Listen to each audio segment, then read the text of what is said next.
Good morning, everyone. My name is Janet Rutledge, and I am the MLA for Burnaby North and the chair of the Select Standing Committee on Finance and Government Services, a committee of the Legislative Assembly that includes MLAs from the government and opposition parties. I would like to acknowledge that I'm joining today's meeting from the Legislative Precinct here in Victoria, which is located on the traditional territories of the Lekwungen-speaking people, now known as the Songhees and Esquimalt First Nations. I would also like to welcome everyone who is listening to and participating in today's meeting on the Budget 2022 consultation. Our committee is currently seeking input on priorities for the next provincial budget and began public hearings yesterday. British Columbians can also share their views by making written comments or by filling out the online survey. Details are available on our website at bcleg.ca/FGS budget. The deadline for all input is 5 p.m. on Thursday, September 30th, 2021. We will carefully consider all input and make recommendations to the Legislative Assembly on what should be included in Budget 2022. The committee intends to release its report in November. The public hearings this week are being held virtually, with most presenters organized into small panels based on theme and others making individual presentations. Today, we'll be hearing about advanced education and K-12 education, with presentations from post-secondary institutions, faculty associations, student associations, school districts, and other organizations. Each presenter has 5 minutes for their presentation. To assist presenters, there is a timer available when in gallery view. Following presentations from the panel or following an individual presentation, there will be time for questions from committee members. At that time, I ask that members raise their hand to indicate they have a question, and we will keep a speaking list. I also ask that everyone please put themselves on mute and wait until you are recognized before speaking. All audio from our meetings is broadcast live on our website, and a complete transcript will also be posted. I'll now ask members of the committee to introduce themselves, and I'll start with the Vice Chair. Thanks very much, Madam Chair. My name is Ben Stewart. I represent Kelowna West, and I'm the Deputy Chair of this committee. Thank you. Thank you, Madam Chair. My name is Lauren Dirksen. I'm MLA for Caribou-Chilcotin, and pleased to be here. Good morning. My name is Greg Kylo. I'm the MLA for Shuswap, come from the ancestral territories of the Secwepemc-speaking peoples. Hello, my name is Megan Dykeman. I'm the MLA for Langley East. Good morning, I'm Harvinder Sandhu, MLA for Vernon Monashee, which is located on the unceded and traditional territory of the Okanagan Indian Nations. I look forward to your presentations. Thank you. Good morning, my name is Pam Alexis, and I'm the MLA for Abbotsford Mission, and I am from the unceded and traditional territories of the Stalo people. Thank you. Good morning, I'm Mike Starchuk, MLA for Surrey Cloverdale, which is located on the unceded territories of the Coast Salish people, which include the Kwantlen, Katzie, and Semiahmoo. Thank you. And assisting the committee today are Jennifer Arell and Mai Nguyen from the Parliamentary Committee's office and Billy Young from Hansard Services. So thank you, everyone, and I think we're ready to proceed with our first panel, which is Advanced Education Institutions. And we are first of all going to be hearing from Kevin Hall, University of Victoria. You can start, Kevin. Great, thanks very much. Good morning, Chair and Vice Chair and the committee members. And I wanted to also start by recognizing land and language. It's really critical that we do that. I am also on the land of the Lekwungen peoples, whose traditional territory the university stands. I'd like to pay my respects to elders past and present. I want to first recognize the hard work of all members serving their constituents across British Columbia, and to really thank the government for their contributions in ensuring that British Columbia's post-secondary education sector remains strong and ready to provide critical programs of education, advanced training, and research. In fact, the strongest in the country, I believe. I'm really pleased today to be joined by my colleagues representing Kwantlen Polytechnic, Simon Fraser University, and the University of British Columbia. I became the president of the UVic in November 2020. I came from Newcastle, Australia, where COVID has had a significant impact on the university sector in that country. And in BC, the provincial government has been much more supportive, so we remain intact and healthy. In my first 6 months at UVic, I embarked on a listening tour to really help inform some of UVic's priorities. And something that stood out to me was really how closely the British Columbia's post-secondary education sector works together in supporting student success, innovation in teaching and research, and in connecting with communities. And I believe this is an incredible advantage, which delivers significant opportunities for British Columbians. There's much more work to do as we tackle pressing issues such as economic recovery, access and housing affordability, pressing social challenges, and ensuring we put people first. And I would say additionally, as a Canadian who's been overseas for 8 years, I'm really shocked by our lack of progress towards truth, respect, and reconciliation. And this is a priority for UVic, as I'm sure it is for the province. And this summer's events are really a stark reminder of our complacence. As a new and proud British Columbian, I wanted to talk about the opportunities and actions that can inform the province's and UVic's priorities. And for the province, I think it's critical that we continue to remove barriers to learning, to look globally to find best practice. We need to develop and mobilize talent that helps move our core industries into the next generation through upskilling, reskilling, micro-credentialing. We need to think out 30 years to where we want to be positioned globally. A knowledge-based economy in medical technology, clean technology, renewable energy work, etc. And we need to focus to continue connecting locally and globally. And if there's a silver lining from the past year and a half, it's that we have a once-in-a-generation opportunity to build a mission-based, innovation-driven economy that leaves no one behind. We need a strong and inclusive economic and social prosperity. I'd like to highlight a few areas where UVic can work together with the government and other key partners across the province. And this summer, I was pleased to join Ministers Kang and Ranking to announce the expansion of our engineering computer science facilities. And we want to work with the province to advance leadership in next generation green building practice, smart cities, building world-leading technology in green hydrogen, wave and tidal energy systems, energy storage, for example, and really help chart a feasible pathway for the transition of British Columbia to a low carbon economy. We're currently working with industry on the development of a pilot facility for new companies to test their products in a real world environment. We also want to use our deep commitment to partner with the province in advancing truth, respect, and reconciliation. We've committed to action to build on our strong history of Indigenous academic programming, research, and partnering with communities.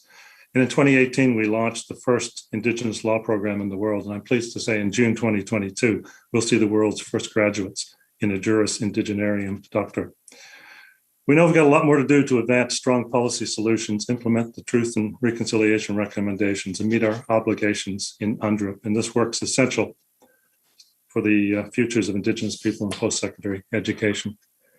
I'd also reflect on my year since my arrival. It's clear to me how COVID has really underscored the importance of health and social determinants. Issues such as aging, homelessness, mental health, and addictions, and poverty are at the top of mind for me and for many people, not only here at home, but globally. And I'm pleased to share that UVic is currently working with partners such as Providence Healthcare and other post-secondary institutions to advance interdisciplinary research in social health and medicine to unlock solutions to these challenges. And we all know that a strong and sustainable economy doesn't exist without a healthy population. And I encourage you to see universities as a critical partner in the work ahead. In summary, I really want to share my support for the sector-wide priorities that the Research Universities Council of British Columbia will present to the committee later today. As we move forward with recovery, I really encourage us to maintain the collaboration, the creativity, the compassion, and the work ethic that has guided our work through this pandemic. So thanks, and I look forward to your questions. Thank you, Kevin. Next, we'll hear from Santa Ono from the University of British Columbia. Good morning, and thank you for inviting me today. I'm speaking to you from UBC's Vancouver campus, located on the traditional, ancestral, and unceded territory of the Musqueam people. And I also respectfully acknowledge that UBC's Okanagan campus is located on the traditional, ancestral, unceded territory of the Syilx Okanagan Nation. This last year has been challenging for many because of the pandemic, to a record wildfire season, to stark evidence of the horrors of Canada's residential school system. Thank you for your public service through these difficult times. I'll start my comments by recognizing the great resiliency and adaptability demonstrated by UBC students, faculty, and staff throughout the pandemic. The UBC community has been at the forefront of the pandemic response here in BC, but also globally. Like the midwifery student Emily Baxter, who led a network of volunteers to provide PPE for midwives across the province, or kinesiology student Eva Katz, who helped isolated seniors by doing errands and grocery runs around her neighborhoods. UBC researchers and spin-off companies have been leading the way, as you know. For instance, UBC spin-off company Acuitas Therapeutics is providing critical components for the Pfizer-BioNTech vaccine, based on 4 decades of UBC research. Another UBC spin-off of Celera developed antibody treatments for COVID-19 used around the world and completed the largest biotech IPO in Canadian history. The pandemic has underscored the importance of working together, and we must continue to do so as we look to the future. We're committed to doing our part in building new partnerships that will shape a more sustainable, resilient, and inclusive future for British Columbia. This fall, we are looking forward to welcoming students from across the province back to our campuses in Vancouver, Kelowna, and more than 90 community learning sites across the entire province. And we continue to expand our presence across BC to better serve British Columbians and our communities. For instance, UBC is working on expanding its presence in Surrey, in the rapidly developing Fraser Valley region, to provide additional opportunities for students in their local communities. In the Okanagan, UBC recently opened one of Canada's most energy-efficient student residences, and work is underway to establish a new downtown presence and innovation precinct that will support further growth in that region. And we're grateful for the provincial government's recent commitment to fund the next stage of planning for the extension of the SkyTrain to UBC, a critical public transit infrastructure project that will deliver significant benefits to the entire region. The pandemic recovery provides a unique opportunity to invest in long-term strategic initiatives that will improve the economic and social well-being of all British Columbians. As part of this, we must leverage and build on BC's strengths in post-secondary research, innovation, and advanced skills development. One area where we can work together is on ensuring that post-secondary opportunities are accessible to all, including those from marginalized communities and mid-career learners. We continue to prioritize accessible post-secondary education, increasing UBC-funded student aid by $107.4 million last year alone. We further encourage the expansion of government student aid programs like BC Access Grant and the BC Graduate Scholarship Program, as well as supporting targeted programs like the UBCO Aboriginal Access Program. The pandemic also highlighted the importance of BC's research and innovation ecosystem. Bolstering this strength will be essential to achieving a prosperous economy for BC. To build on all these strengths, BC must work to support the full innovation pipeline, from basic and applied research and continued support of BC KDF through to supports for commercialization, entrepreneurship, and small businesses. Recent BC government investments in tech seats, BC graduate scholarships, work integrated learning, and promoting international education are all helping develop a much needed talent in BC, and we need and we will do our part in making sure that occurs. Lastly, we encourage government to continue building on BC's sectoral strengths, particularly with an eye to leverage federal investments in areas such as life sciences and bioinnovation, AI, quantum science, and climate research, areas in which UBC and other universities in the sector are national and international leaders. Thank you again. I hope you see UBC as a partner with you in all of your efforts. And I look forward to your questions later today. Thank you, Santo. And next we'll hear from Joy Johnson. Good morning, everyone. My name is Joy Johnson, and I'm the president of Simon Fraser University. And I want to begin by recognizing that I am privileged to be speaking to you from the unceded traditional territories of the Tsleil-Waututh, the Squamish, the Coquitlam, and the Musqueam peoples. I want to begin by expressing my gratitude to you for helping steer us through COVID-19. I know it hasn't been easy, particularly for our students who are your constituents. They've endured a great deal. But with the support of government, the post-secondary community, loved ones and friends, students kept on going, kept on learning, kept on pursuing their degrees and their dreams. Their determination should give us all hope. Young people in BC place an enormous value on their education, and I know that you do as well.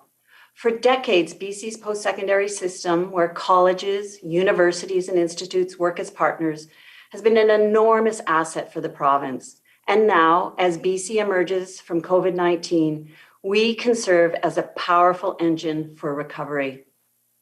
In that effort, let me say that SFU fully supports the recommendations of the Research University Council of British Columbia. These priorities complement those of BC's colleges and universities, including SFU's, to which I will now turn. 3 priorities SFU is bringing forward today are grounded in our mission and purpose. For decades, SFU has been defined by its commitment to engagement with our 3 campuses in Burnaby, Vancouver, and Surrey, and a reach across the province and beyond. And for decades, we've marshaled our resources to help make life better for all British Columbians. Today, in the wake of COVID-19, this work, this mission is more important than ever. We must start by giving young British Columbians the tools that they need to succeed in a fast-changing economy. BC's labor market forecast calls us to action. The vast majority of new jobs over the next decade will require a post-secondary credential.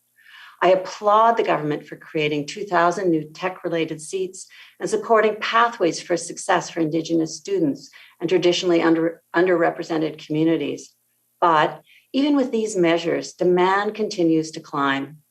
Our newest campus in Surrey is perfectly positioned to fill this gap. It's already transformed the educational landscape of an entire community, and it can do even more. In 2006, the province and SFU agreed that it was necessary to double the size of the campus. We've made progress with the launch of the School of Sustainable Energy Engineering, but we can do more. Therefore, SFU asked this committee to recommend that Budget 2022 includes a commitment to increase the size of SFU's Surrey campus from its current size of 2,900 to 5,000 full-time equivalent students. More students in the provision of cutting-edge education requires new infrastructure. And again, we thank the government for its support, particularly for its new student housing loan program. Let me point to 2 capital projects that are priorities for SFU. As you know, British Columbia has a thriving life sciences sector, and this sector has indicated that access to talent is limiting their growth. A new interdisciplinary life sciences building on SFU's Burnaby campus will help us meet this demand. The life sciences building will be a center for discovery, invention, and innovation, and it remains SFU's top capital priority. I want to turn to a second capital priority. In 1 week, tens of thousands of students will be returning to in-person learning. At SFU's Burnaby campus, those who use transit will face some of the longest commute times in Canada, traveling on outdated diesel buses. The Burnaby Mountain Gondola is a cost-effective, environmentally friendly, and reliable solution to this growing problem. And SFU asked this committee to recommend that Budget 2022 include the necessary capital funding required to see these 2 innovative projects through to completion. Finally, I want to say a few words about our public healthcare system.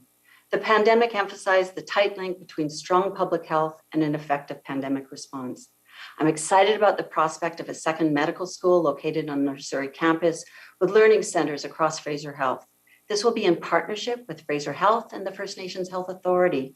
The new school will be a big step forward for strengthening our primary care systems and meeting the needs of Indigenous communities.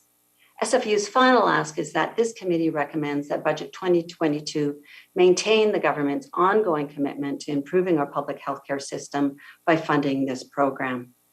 Let me conclude by sincerely thanking all of you for this opportunity. Our collective response to COVID-19 has showed us the way, and now the hard work continues. Thank you very much. Thank you, Joy. And finally on this panel, we will hear from Alan Davis on behalf of Kwantlen Polytechnic University. Hello. Thank you for your time and attention today. I gratefully acknowledge that KPU serves a region that overlaps with the traditional and ancestral lands of the Hunkaminam and Senchothan-speaking peoples, who include the Kwantlen, who graciously bestowed their name on this university. And I'm honored to be on this panel with the leaders of 3 of Canada's great universities and great partners of ours. Like others, I recognize the tremendous support we've received from all sectors of government through their leadership and careful attention to both the health, safety, and business continuity of the post-secondary sector. KPU plans to come out of this pandemic as a better institution, more open, more flexible, and more relevant. As a polytechnic university, KPU is well positioned to support the short and long-term economic recovery and prosperity of BC through both its applied research and by providing a talent pipeline that equips students with the knowledge and skills to effectively into the workforce of the future. Our written submission speaks to 3 areas of need at KPU, and I recognize that these are also top of mind with our Ministry of Advanced Education and Skills Training, and that work is already underway to address them, so long as the necessary funding is also available. Firstly, the annual operating grant. None of the undergraduate universities have the stable and predictable multi-year operating funding they need to fulfill their important mandates. As we emerge from the pandemic, there are several areas which require specific attention through an increased grant. More support for student mental health and well-being. And while digital transformation of programs and services increased accessibility and opportunity for many students, this needs to be leveraged and sustained. Likewise, key green infrastructure projects need investment, such as early childhood education centers on our campuses, and reconceived and refurbished spaces that reflect KPU's digital transformation to more flexible teaching and learning opportunities. Full funding for new seats is needed in programs that are important to our communities, including the health sector, early childhood education, other human service areas, and high-demand technical programs. The expectations for authentic and lasting justice, equity, diversity, and inclusion are higher now than ever and will be hard to meet without new funding. My second point, and really a subset of the above, is the lack of funding for research and scholarship at the undergraduate universities, where the research profile is exemplary, but we do not currently receive any annual operating funds to support it. And compared to institutions that have similar mandates across Canada, teaching loads at BC undergraduate universities are too high, and faculty are underpaid, making the university research endeavor unsustainable and limited. A long-term investment in research in the undergraduate universities will provide many benefits for our students and for our communities. And lastly, we need more support for Indigenous students and their communities. While KPU has developed and self-funded many supports for Indigenous students, much more needs to be done to implement and achieve the relevant TRC and UNDRIP recommendations. There's currently no targeted funding to support Indigenous activities at KPU, and we are thankful that AEST is undertaking a review of this, and we believe every institution should be tasked and funded to deliver Indigenous language and cultural education and other programs and services in partnership with Indigenous communities. I'd like to thank you for your time and attention today. Thank you, Alan. So we've now heard from all of the panelists, and we'll open it up to questions from the committee. And I see that Pam has indicated she'd like to ask a question. Good morning, and thank you all for your presentations. And I'm an alumni of UVic, and so always it feels good to hear about how things are going at UVic, so thank you for that. I just have a question because we have had many meetings with students since we were elected in last year, and many have indicated certainly a surge in mental health issues, and I'd like to know how you're dealing with this at the campus level and what new services or how, just sort of a general open question. Love to hear from all of you. And I know you have to be as succinct as possible because I'm sure there's other people that have questions. Thank you. Joy. I'd like to say at UBC, we've done a number of things. We have created a new facility for counseling to meet the need. You're absolutely right with your question. Thanks for it. We have also embedded in each of our residence halls 24/7 counselor, so it's easy for students to actually access counseling support where they actually live. And we wanted to make things seamless and integrated with the health authorities. So we've recruited a chief mental health officer to actually serve the population that are residents here at the university. And finally, because of the diversity of individuals, students in our population, we provided in collaboration and integrated with what's been provided by AEST in the province, 24/7 virtual counseling support in multiple languages. If I might just add, I think all of our institutions are adding additional supports, but we are funding these through our operating budgets. And, costs are escalating, and it would really be helpful to receive additional funds so that we can continue to increase support for mental health, because you're absolutely correct. Our students are stressed and they require support. Just also echo what Santa and Joy said. We're very similar to UBC, and what we've done, we've tripled our budget in support of mental health and wellness.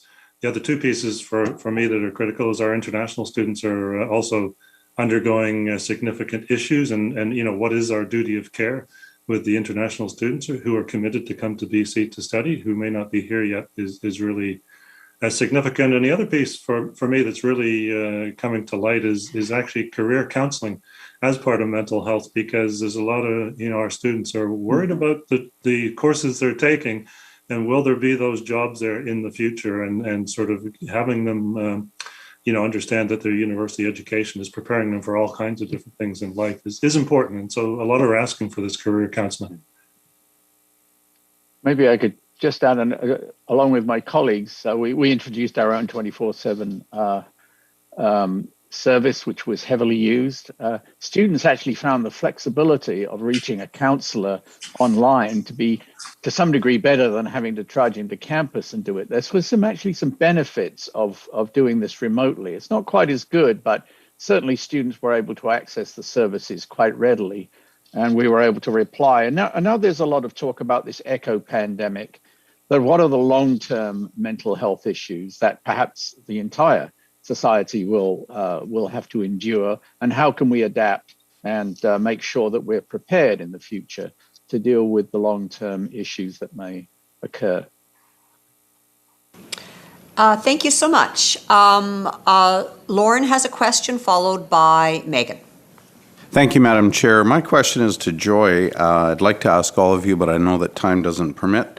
But Joy, you touched on taking your capacity from 2,900 to 5,000, provided that the funding came through for that. I'm wondering about the timeline for that, and I'm also wondering if you could give me a sense of what the situation is today. How many students are being turned away? I do know that in my riding of Caribou-Chilcotin, we've heard from a number of people who have applied to multiple universities throughout the province and have been unable to gain access. So if you could paint a bit of a picture for me, that'd be great. Yeah, so thank you ever so much for the question. Yes, indeed. Application pressure continues, and, it seems like every year, the grade point average required to get into university continues to increase. And I would say, depending on the program, we are seeing, as many as 50 to 20% of students who are, being turned away. And these are provincial students. And I think, we really do want to make sure that our students who really, meet the bar can get into university. In terms of our Surrey campus, we are right now in market looking at a number of programs that we could actually stand up, and really thinking about ways in which we can actually meet the need of government as well, and think about where the growing opportunities are for employment. And Kevin touched on that. And so looking at some of the technology areas, agritech, for example, health technology as well, are areas that we're particularly interested in growing in Surrey. And certainly the city of Surrey is interested in trying to support as well. So I'll make sure in our submission we provide more details on the pressures, but definitely we are seeing those pressures. And we're also hearing from industry that they do not have the qualified personnel that they need. So I think there's a real opportunity for British Columbia right now to really move forward and make sure that we do have the HQP that industry is going to require by providing more seats for students. And if I could say that at KPU, we share the task of post-secondary education south of the Fraser with SFU Surrey. We fully support their plans, and we would go along with that. And I think there's lots of pathways and partnerships between us, and fully support their endeavor to continue to go for the 5,000 FTEs. Chair, what are your staffing levels like? Are you feeling the same pinch that many different industries throughout the province are feeling? Are you having problems filling your faculty positions? Maybe I'll quickly respond to that. Right now, I would say no. For the most part, we are able to recruit highly qualified faculty. Particularly the housing market in British Columbia, though, remains a bit of an impediment to land people. It is extremely competitive. I think in some fields, and I would say in particular in computing science, we're only landing about 50% of the offers we're making. And so it really does depend on the area, but thus far, I think the system is robust and we are able to hire and make sure that we do have excellent faculty and excellent staff. Megan. My question is related to the return to school on campus learning. I'm just wondering, and I know we're short on time, roughly, are the classes going to be on campus but online, or will they be in class? What is it looking like next year for students, or this coming year, a few weeks from now? Thank you. I'm going to jump in quickly. The Ministry of Advanced Education and Skills Training has really given us direction to be fully back on campus this fall, and all of us are making plans to do so. We will have some online courses to really try to accommodate particularly international students, but I'll let my other colleagues chime in on this, but we at SFU are expecting to be fully back on campus for the most part. Yeah, we at KPU, we developed a return to campus plan last March that tried to leverage actually some of the benefits that we'd heard from students themselves on wanting more flexibility and more blended and online approaches. So we built that in, and then we had to adjust because the demand this summer was much higher than we expected. And then with the mask mandate, we adjusted again and created a bit more flexibility temporarily, just to get through the mask mandate and hopefully see this thing turn, and then we can come back more fully on campus. But it is a different mixture of face-to-face and blended and some fully online. And we expect that to essentially be, we become a multi-campus, multimodal institution, and that seems to work best for our students. I think one thing that's really helped us is the solidarity, the British Columbia government, in ensuring that our students are back to campus, and we're all fully committed to that. You can see what's going on in Calgary right now, where the University of Calgary gave permission to individual professors to decide whether it's online or not, and they've now got an uproar with students who have paid to come back to Calgary, who have housing for the year, and are now finding that half their courses are online. So I think, the government's to be commended for creating that solidarity amongst our institutions. We're all doing the same thing. And for us, it's about 90% of our courses will be face-to-face in September. I'd say at UBC, sort of a mixture of what Alan said and what Joy and Kevin said. There's a different situation in the interior because of the large number of cases there. And so they're different environments, and we do have to be mindful for the anxieties and concerns of faculty, staff, and students. So largely face-to-face, to answer your question, but we have some flexibility to really address the concerns of our communities.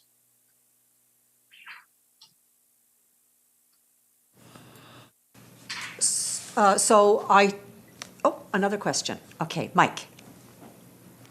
Thank you, Madam Chair. One really quick one for Joy with regards to the 2,900 to 5,000, that is not including the new medical facility that's coming? Well, it's certainly, our plan right now is to have a new medical program, and it would be based in Surrey, so what it would include the seats for the medical program.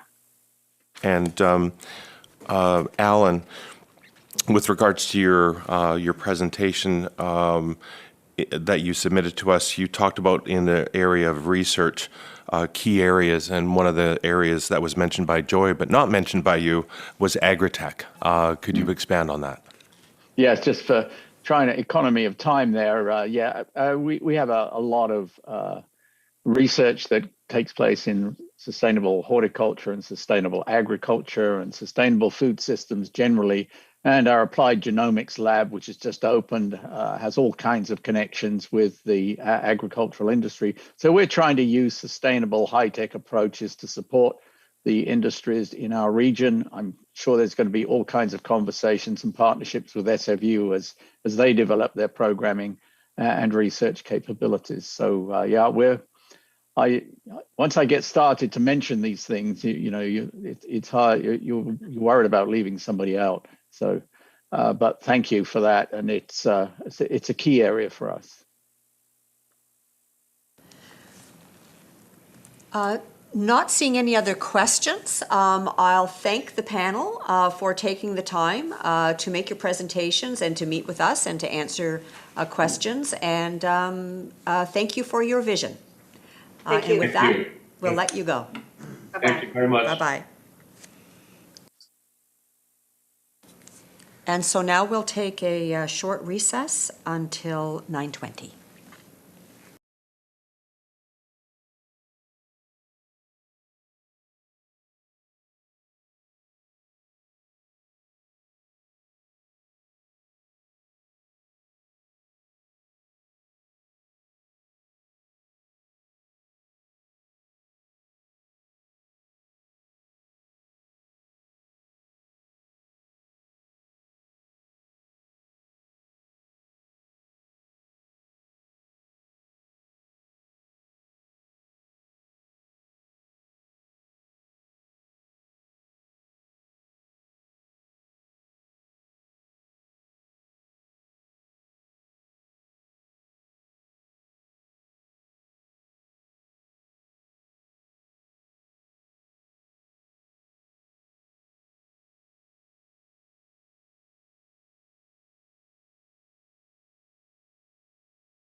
Good morning to our next panel on advanced education.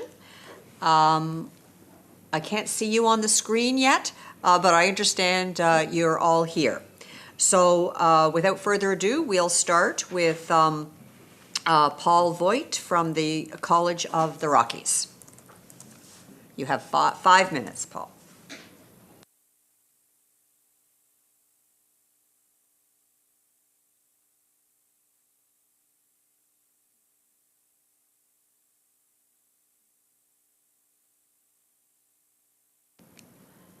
Maybe just ask him again, Paul.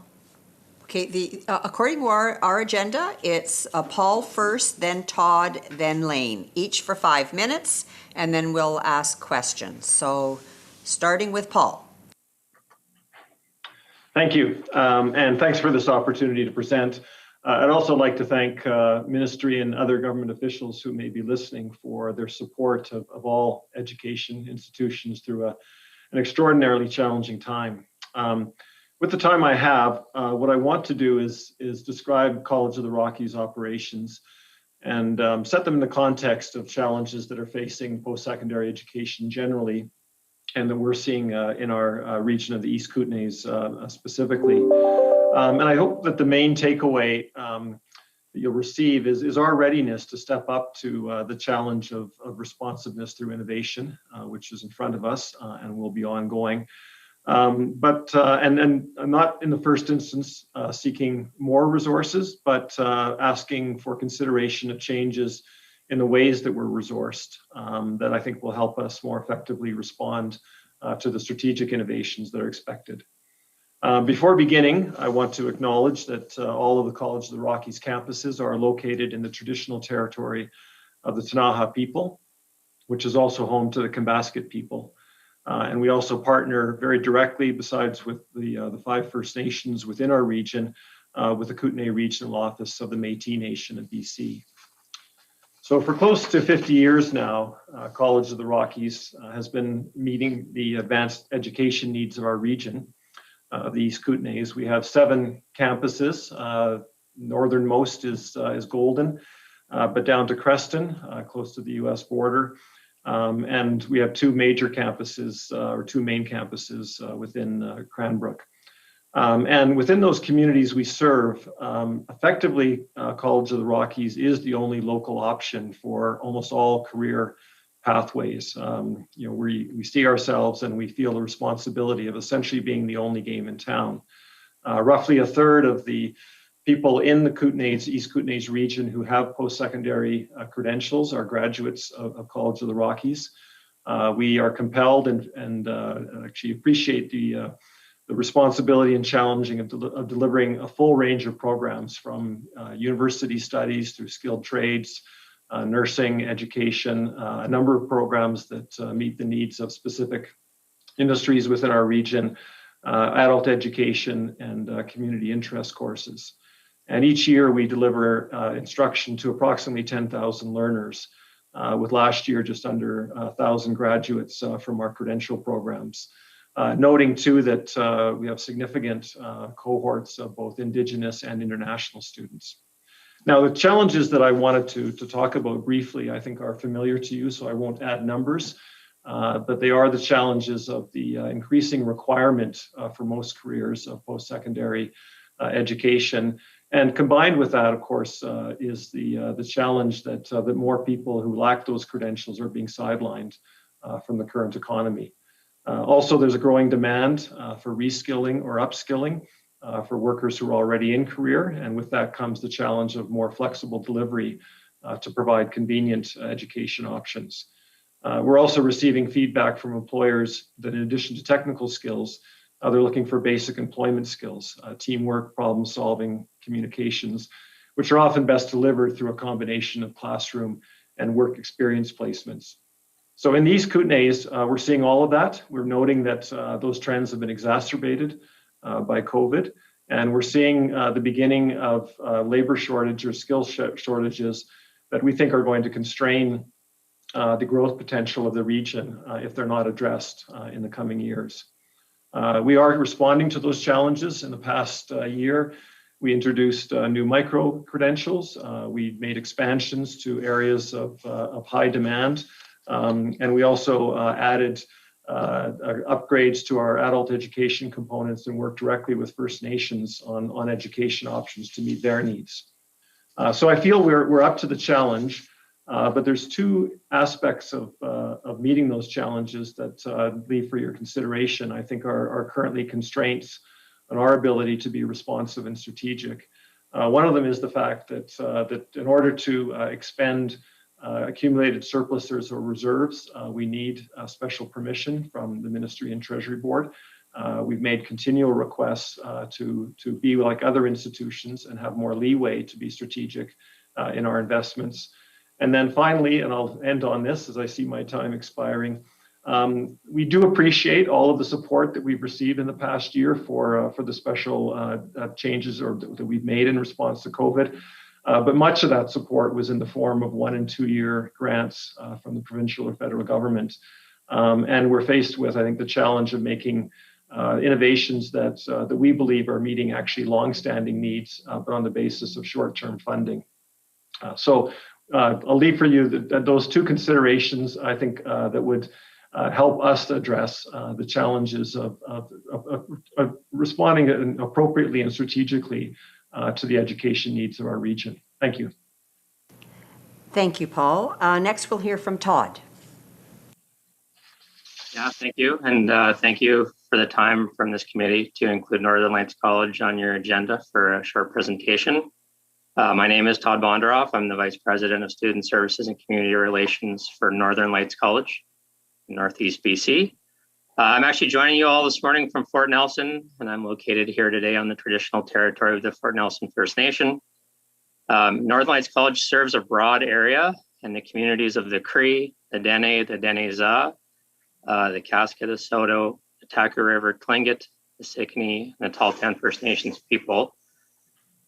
I'm here this morning to discuss with the committee a major initiative that is taking shape here in Northeast BC, and it is the establishment of the Centre for Innovation in Indigenous Education, which is being led by Northern Lights College. We feel that it's certainly the first of its kind here in British Columbia, and developing it is unique and will be unique throughout Canada, especially in post-secondary education. So hopefully you may have seen my presentation material.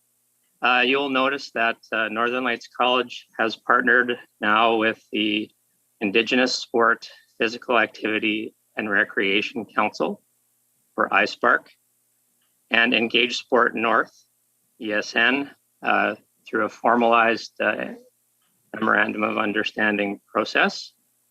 The committee will be hearing from ISPARC and Engage Sport North later today or tomorrow. And they're going to talk to you about a variety of topics, including the Centre for Innovation in Indigenous Education.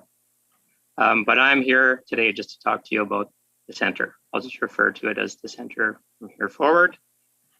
The foundation or the underlying principles for the Centre as we build it was developed upon the Truth and Reconciliation Commission's calls to actions number 7, 16, 57, 62, and 65, which speak to education, language revitalization, gaps in employment and education, and then finally research into residential schools, treaties, language, and things of that nature. So the current status, where we're at with the Centre today, is that we are working through a governance structure between the college and all of our Indigenous partners throughout the North, which includes chiefs and council, spokespersons, clan directors, and band education leads also. Once we have that finalized, and we're working through that right now, the next steps will be to work on programming within our institution. And in a couple of areas, one, looking at opportunities to indigenize existing programming where possible, but more importantly, to develop new programs of significance to our Indigenous communities in the North that work within our structure of an education council and develop courses and programs and credentialing for the students throughout our region. Our key principles that are included in these opportunities and where we really work with our partners, iSpark and Engage Sport North, is maintaining mental health and wellness, physical literacy development, and then importantly, post-secondary education. We've already heard from our region and our Indigenous communities here in the Northeast. We know healthcare is important on the heels of COVID. We know connection to the land for guardianship, land and water stewardship are important. And we know that language revitalization in many communities is also important. So our ask, we already know that the college is not fully funded to develop, implement, and build all aspects needed to deliver on the Center for Innovation in Indigenous Education. We are anticipating program costs annually in excess of $1.1 million to deliver upon the objectives of the center. We are putting base funding towards that, but we are asking this committee to consider providing $730,000 annually to help us and the Indigenous communities in the Northeast build and deliver on the objectives of the Center for Innovation in Indigenous Education. Thank you.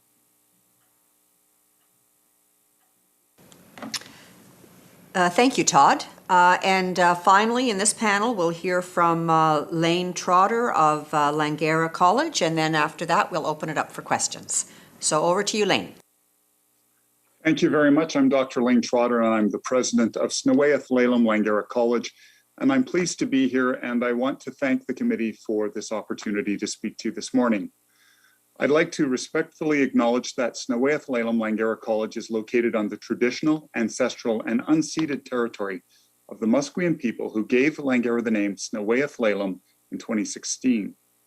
Today, I'm joined by my colleagues, Mr. Victor Soka, our Vice President of Administration and Finance, and Mr. Yusuf Barachia, our Vice President External, who will provide me with any additional information you may require. We are here today to share our vision of Langara College and to highlight the areas of support we're seeking from the committee. First, I'd like to share a few facts about Langara and how we're advancing the objectives set forth in the government's mandate letter. Langara plays a valuable role in British Columbia's landscape by providing learners with academic pathways for personal growth, further education, and most notably, through university transfer and career success in fields that are key to BC's economy. Because of the quality of our programs and the foundation it provides our learners, our numbers are growing. We serve over 23,000 students annually. Nearly half, 46% of our students are enrolled in university transfer programs and the others in career-based programs. We generate economic impact for the province. And in fact, a study done by EMSI indicates that Langara contributes $966 million to the region, to the regional economy. And for every dollar invested, society gains $8.70 added to provincial revenues and in social savings. So we make post-secondary education accessible and affordable. We generate these benefits all the while charging one of the lowest per credit tuition fees in the region. In 2021, we launched our new strategic plan, Weaving a Shared Future, that will make Langara College Canada's premier pathways college.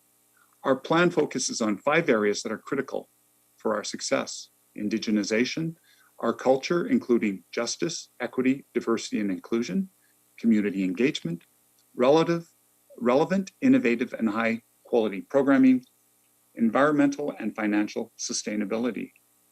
And here's what we want to achieve.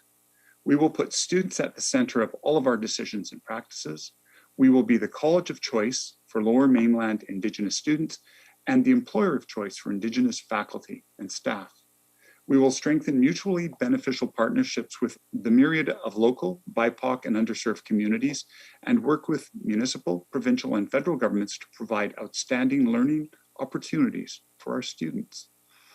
We will advance learning innovation so that our students have the knowledge and skills needed to contribute to our economy and communities, especially in areas of focus for British Columbia. We will be leaders in environmental and economic sustainability, developing high-quality learning spaces our students need and deserve, and set the standard for environmental impact and performance. But we need your help. The renewal of our campus is critical to our ability to deliver on our mandate. We must replace a 50-year-old deteriorating building that's seismically unsafe and environmentally and not environmentally sustainable with environmentally sustainable infrastructure. We must make significant strides towards erasing a critical deficit of space that restricts our growth and prevents our students from accessing the learning supports they require. We must create a campus designed to build and built for today's learners, one that embraces indigenization, celebrates diversity, facilitates engagement with the community, businesses, and government in our students' interests, and above all, provides relevant, accessible learning connection and impact. As the first priority of our master plan, the Creative Community and Technology Complex will replace the 50-year-old Building A, our main classroom facility, which is nearing end of life.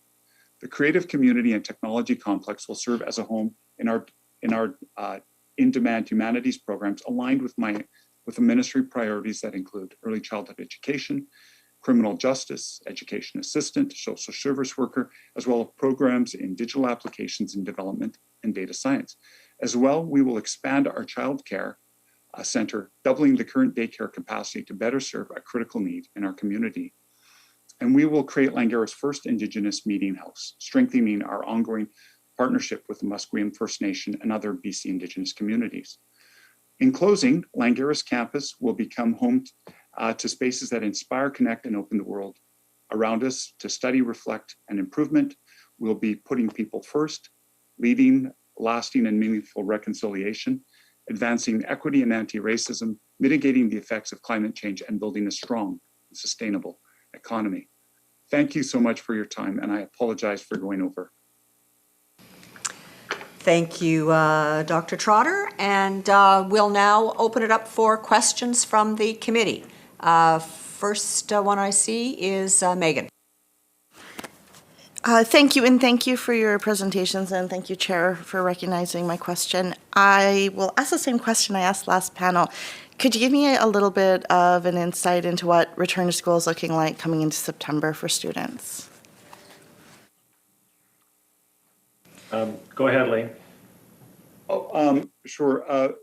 Thank you very much for the question. We will have about 48% of our programming will be on campus. The other will be online or hybrid, and this was what we planned months and months ago.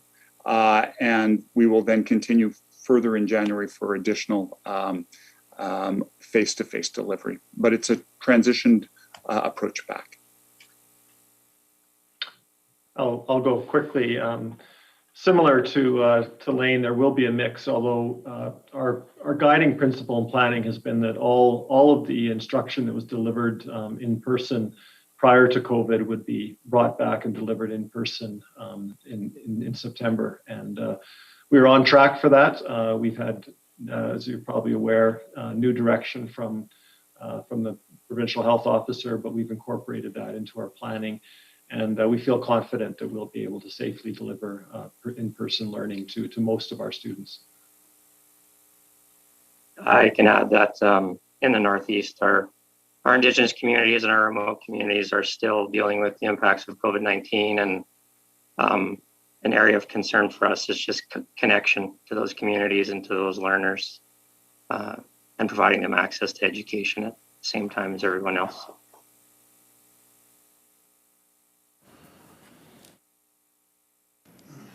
Do we have any additional questions? Ben. Thanks very much for all of your presentations. Just to get a kind of shape and size, having visited the campuses, with the exception of Langara Lane, sorry, but I say that meaning that we met in Asia. What's the student body size, and is it growing? Stable. I know that you're talking about programs, etc., but I just wondered from Northern Lights and the College of the Rockies, are the campuses growing? Or what's the opportunity for growth to expand post-secondary education in your areas? Sure. I heard Northern Lights College, so I'll jump in ahead of Paul. Yeah, great question. Definitely in our bigger centers around Dawson Creek and Fort St. John, our enrollment projections for the fall look stable. Or even actually in some cases, especially in the trades, we're seeing growth because there needs to be growth in that area, especially to service the needs of the major projects that are happening in our region. However, though, in our smaller campuses, especially where there's more remote access, we are, we're paying a close eye to what our enrollment will be this fall. Yeah, so a quick summary. We're seeing this year for September steady or increased enrollment across all of our program areas from domestic students, which is very encouraging. And in particular, I'll note early childhood education and nursing and health aid. Those are areas of high need and demand in our region, and we're also seeing an increase in applications in those areas. But just to note, we will see a significant decrease in international students. That has as well as impacts on our desire to be an internationally oriented institution. Also has budget implications, and we expect those will probably continue because if we have a lower intake this year, that will affect people who would be in 2 or 3 year programs. So we'll probably see that dip that will affect us for a few years to come. And for Langara, we're seeing an increase in our domestic students, and we're also working to increase our Indigenous student numbers to make sure, again, that it aligns with our strategic plan.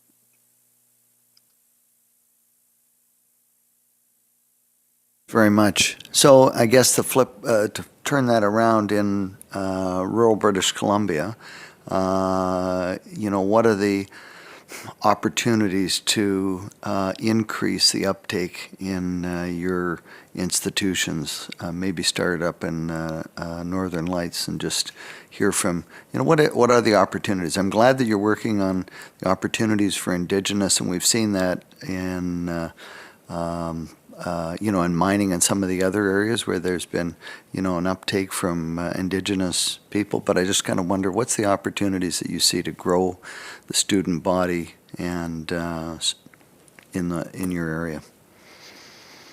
Yeah, thanks. And that's a great question, good observation.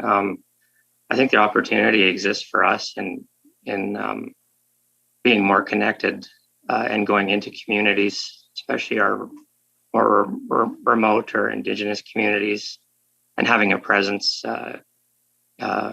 with their administration and in their education system. And we've also had some really unique partnership opportunities to improve connectivity in some of our rural communities, especially in our Indigenous communities.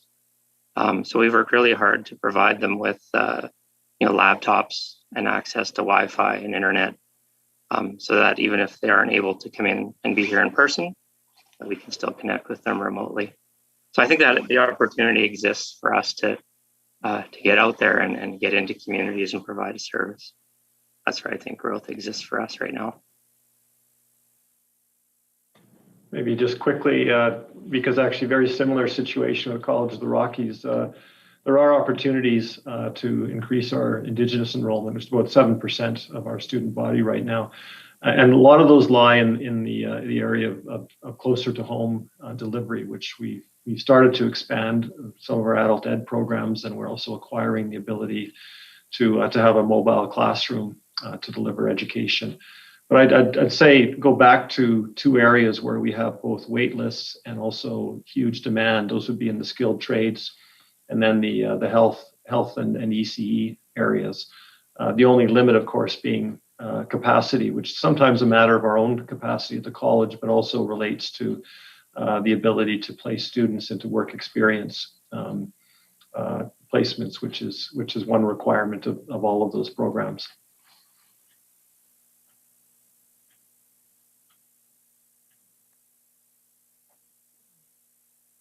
Mike has a question. Thank you, Madam Chair. To Dr. Trotter, I see in the presentation that you have a need for funding for new spaces, and it talks about 144,000 square feet. What is the expectation change in enrollment of students?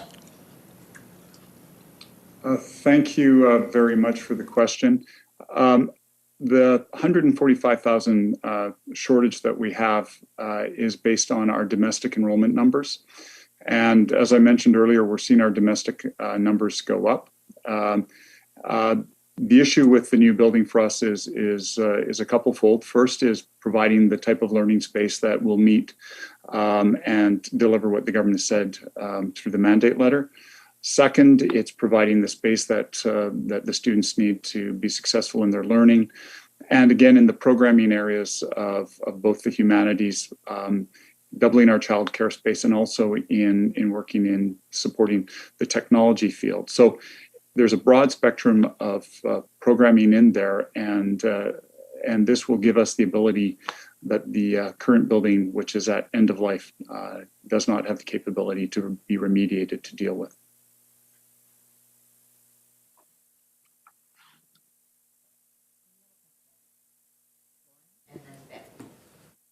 Thank you, Madam Chair. The question is for Paul. You talked a little bit about the loss of foreign students. I'm wondering, is that capacity being completely filled by local students? I think that, yes, the two, in terms of numbers, I think in our case, there's a rough offset. We only had, I think it was about 14-15% of our enrollment in credential programs was international. So we lower components of international students than perhaps many other institutions. And in terms of the numbers, I think we will expect that will be offset by the increase we're seeing in domestic from last year.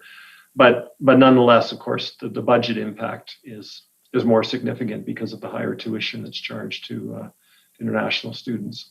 And I also believe in our region, the long-term labor forecasts will require more people to come from out of the region. We will not be able to provide for the needs of the region with our own demographics. So it's a very important role that the college plays, I think, in drawing people who, of course, intend to, most of them, to stay and work in Canada, and often stay and work in the region where they were educated. Thank you for that, Paul. Just a follow-up question, Madam Chair. You mentioned the cost being more for international students. Can you give me a sense of what that is by percentage compared to? Typically, international students will pay between twice and three times the tuition of domestic students. I will note that there are quite a few dedicated services, including language training and other and counseling that's dedicated for the international students. But yes, it's a higher, the tuition level is roughly in that magnitude. Ben. Thank you, Chair, for allowing me to go again. Just in terms of the international students that you just discussed and the drop in that income, have you been kept whole with the mandate kind of change in terms of focusing on that stream of revenue to help maybe fund certain programs? And I guess if you haven't, can you just share with us how you've been able to adapt to, I think one of you mentioned the fact that domestic students are paying an increasing amount, and is that kind of what the shift has been, that some of that offset has had to go over to domestic students? Go ahead, Lane. I'll go after. Yes, thank you. In terms of the differential rate, and I'll just speak for Langara, what it costs to deliver a credit hour of education is $527. Of that $527, $100 is paid for per credit hour by students as part of their tuition for us. $300 is paid for by the province, and that means that we have to generate $127 per credit hour times 30 credit hours per FTE times our 7,096 FTE delivery mandate. And so that's how we make that up with our through our international education. Our numbers have been impacted as well, but through our online activities, we've stabilized that. And once we're past COVID, we expect that there will continue to be demand for the type of education delivered in British Columbia at all of our colleges and institutes. And so the challenge is one of balancing off where we're at. We charge one of the lowest, if not the lowest, per credit hour of delivery fee, which is $100 a credit hour. But what we charge international students is over $600 a credit hour. So it is a 6-to-1 factor, but there are differences in the costs in the investments that the province has already made into the system. And then that allows us to pay for the other services that we provide for both domestic and international students.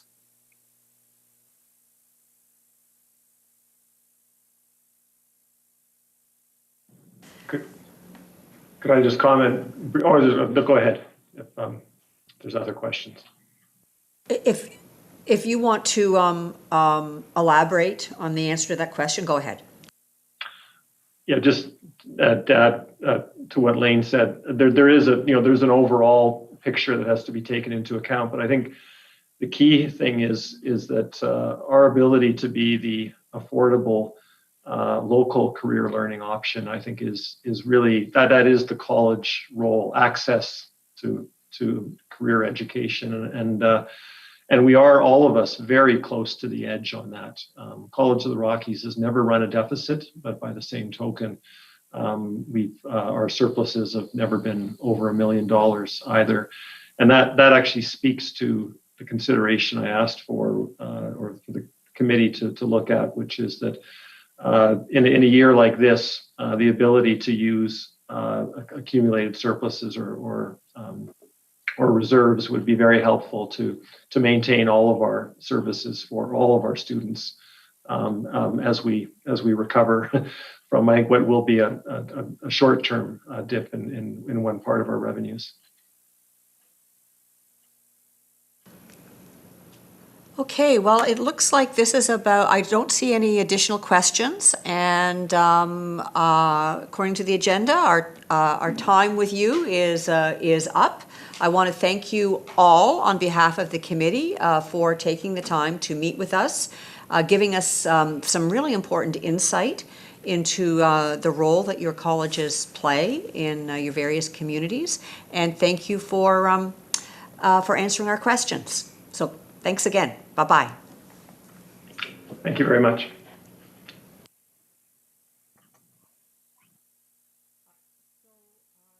The suggestion is we could just go ahead with the next panel. No, we'll take a break then. Okay, so we'll take our 5-minute break.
Okay, I'll call the committee to order after our little break.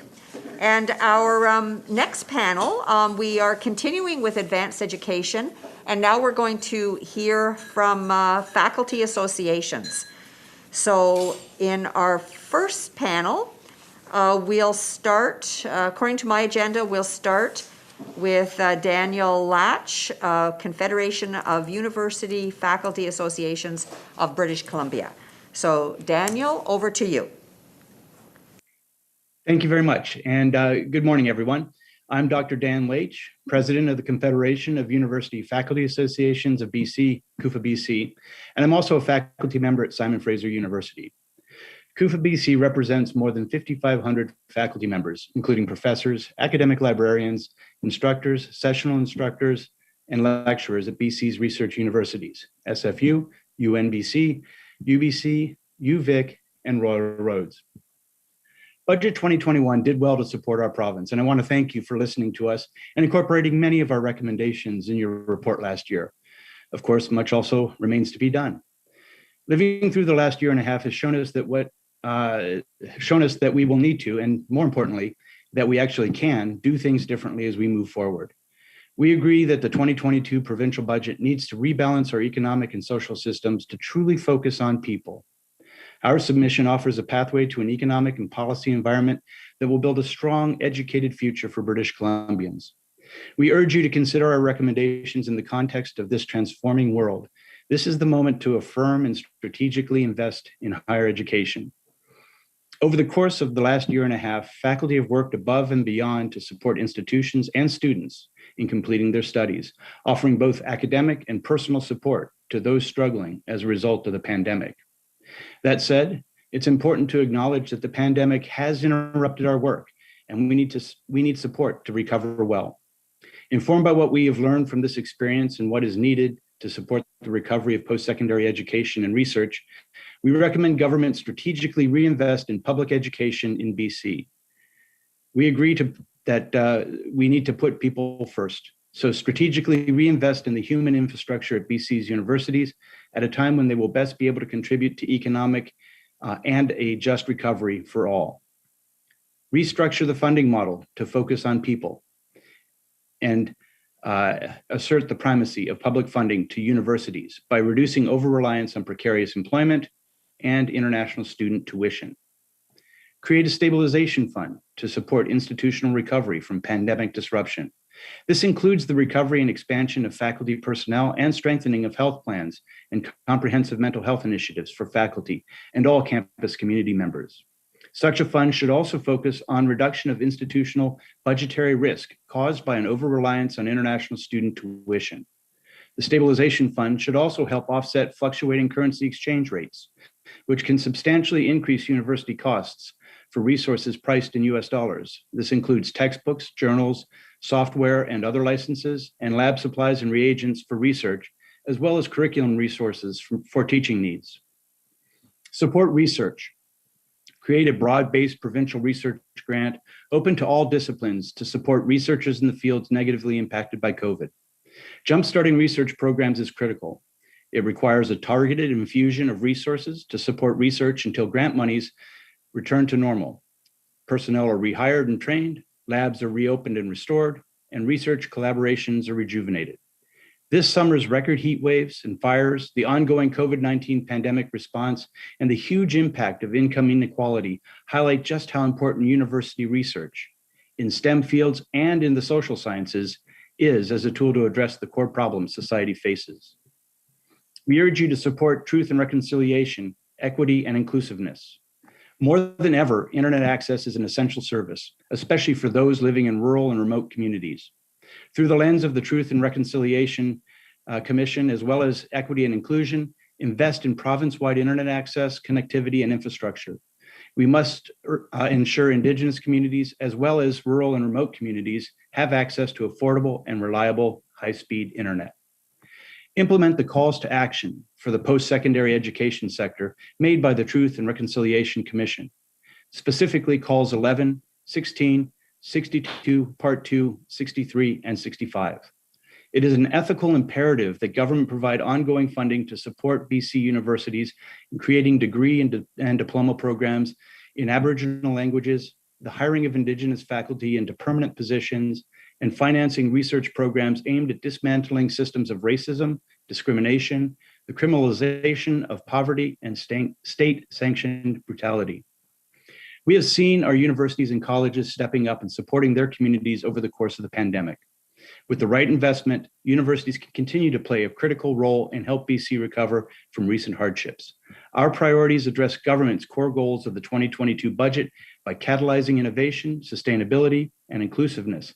Now is the time to make investments to help universities continue to fulfill their public mission as generators of high-quality research and education that the private sectors of the province rely on. BC's students depend on vibrant university education to become productive and creative citizens in a diversified and complex knowledge economy. Thank you for your time this morning, and I look forward to your questions. Thank you, Dan. And next we'll hear from Brent.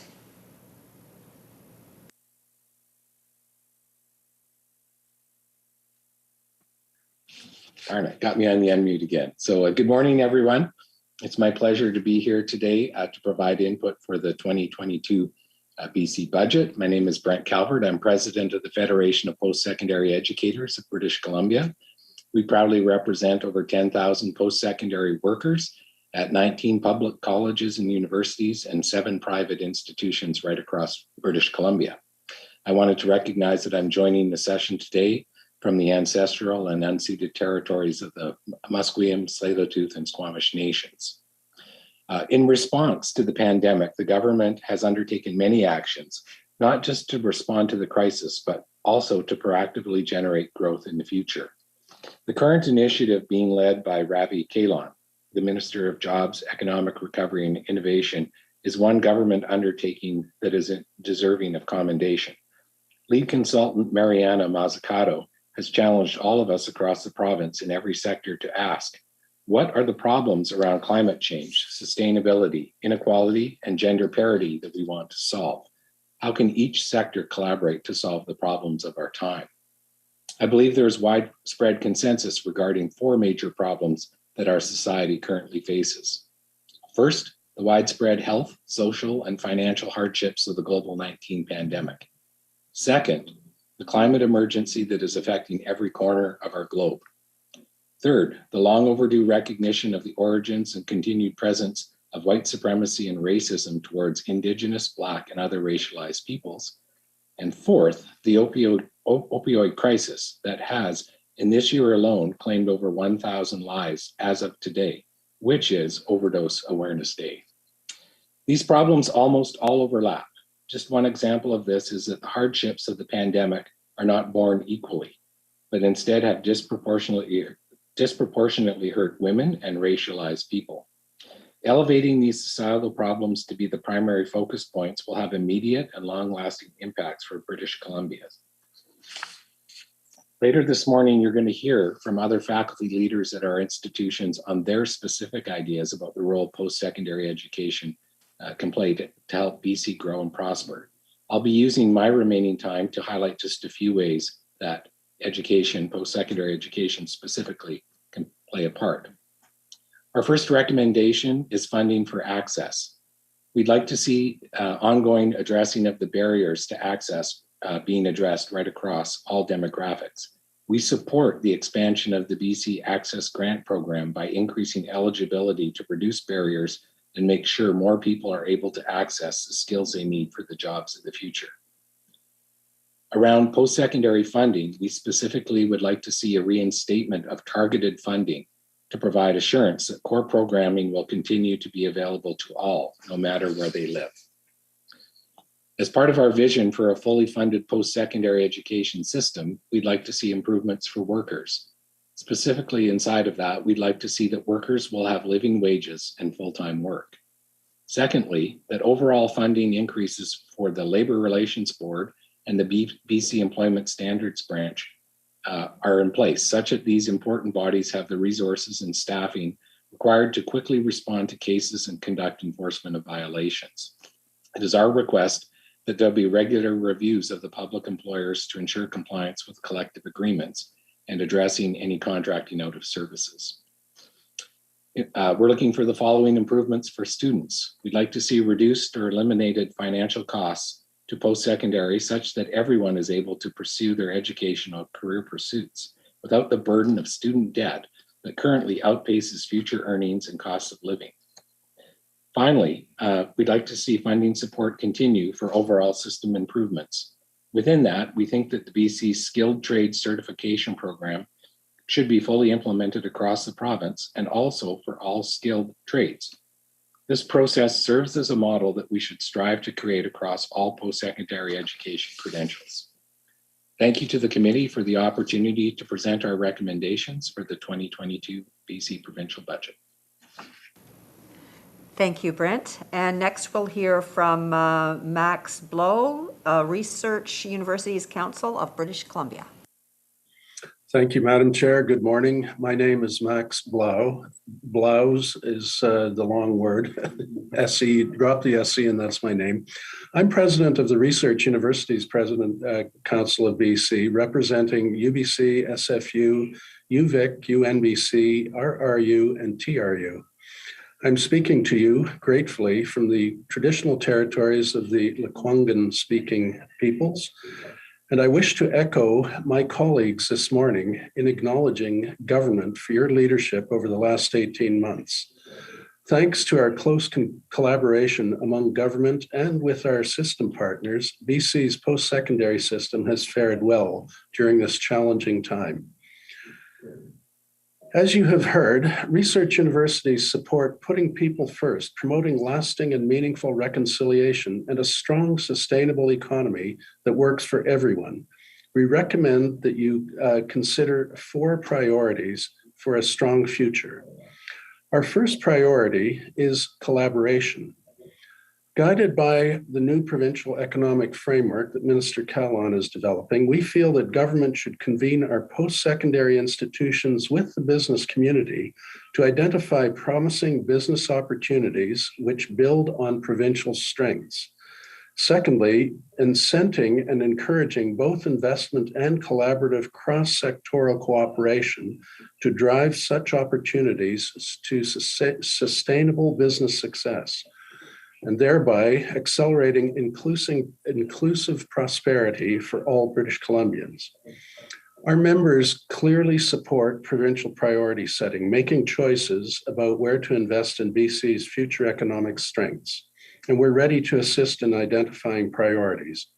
Massive collective efforts amongst governments, business, and the entire post-secondary sector is required to address major challenges like climate change.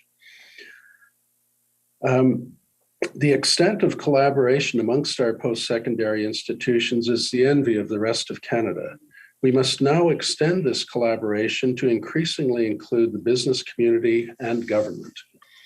Our universities are committed to meeting the needs of industry by partnering with employers to create new educational pathways, for example, expanding work-integrated learning, furthering a collective ecosystem that accelerates the flow from ideas and talent to products and prosperity. Our second priority emphasizes student access, which my colleagues have also mentioned.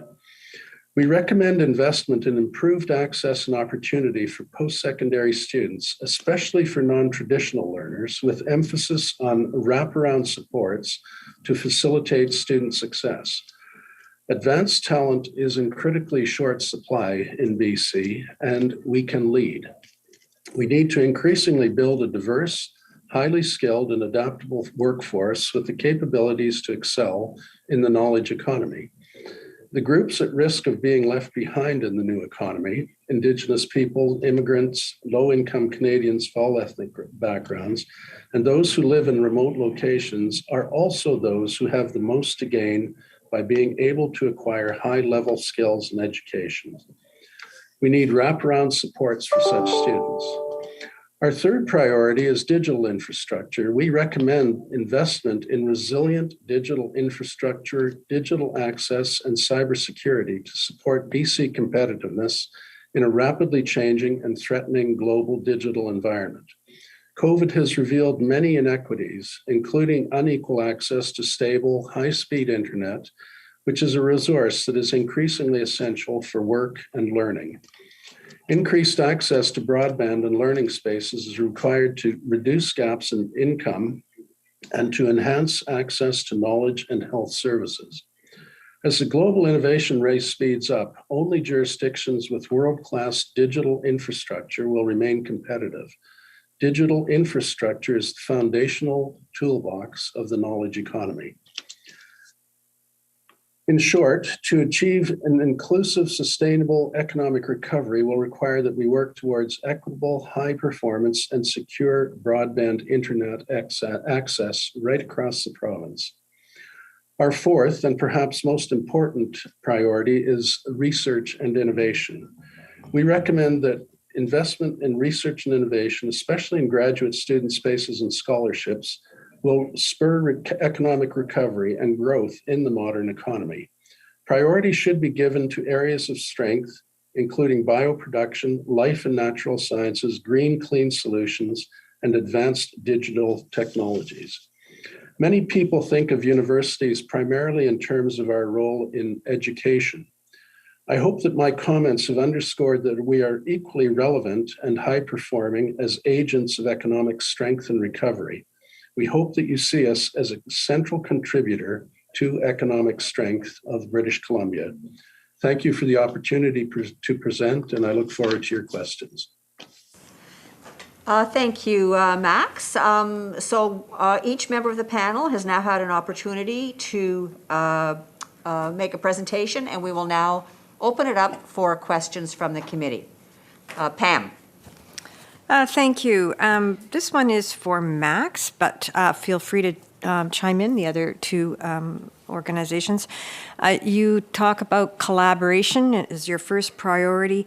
And what I do hear from business industry is that there's a little bit of a disconnect between post-secondary and employment readiness. So by the time they get to the job, that there's almost a retraining that needs to happen. So can you address that at all? Because I absolutely agree that collaboration is absolutely essential with the business sector, but we have seen these perhaps a lack of readiness on the graduate's part and to make he or she ready for the job. So I actually asked Max if you could address that one first, and if the others need to feel the need to chime in, please do so. Thank you for that question. Great question. There's no doubt that our universities and colleges are working very hard to prepare students for the modern economy. Sometimes there is a bit of a gap between where jobs are going and the educational preparedness. Therefore, I think it's increasingly important that we work with the business community to understand evolving demands, that we work amongst one another as educational institutions, and that we increasingly develop work-integrated learning, co-op education, workplace placements, etc., to enable students to learn and work at the same time or concurrently or in a sequential fashion, and to bring that work experience into the classroom to ensure that they ask questions and get the kind of learning that they need to be relevant in the workplace. So we very much applaud the emphasis that our provincial government is being placing on work integrated learning and all the associated developments there. We think that's the right direction, and we encourage more dialogue between government, universities, and the business sector to ensure that we remain highly relevant.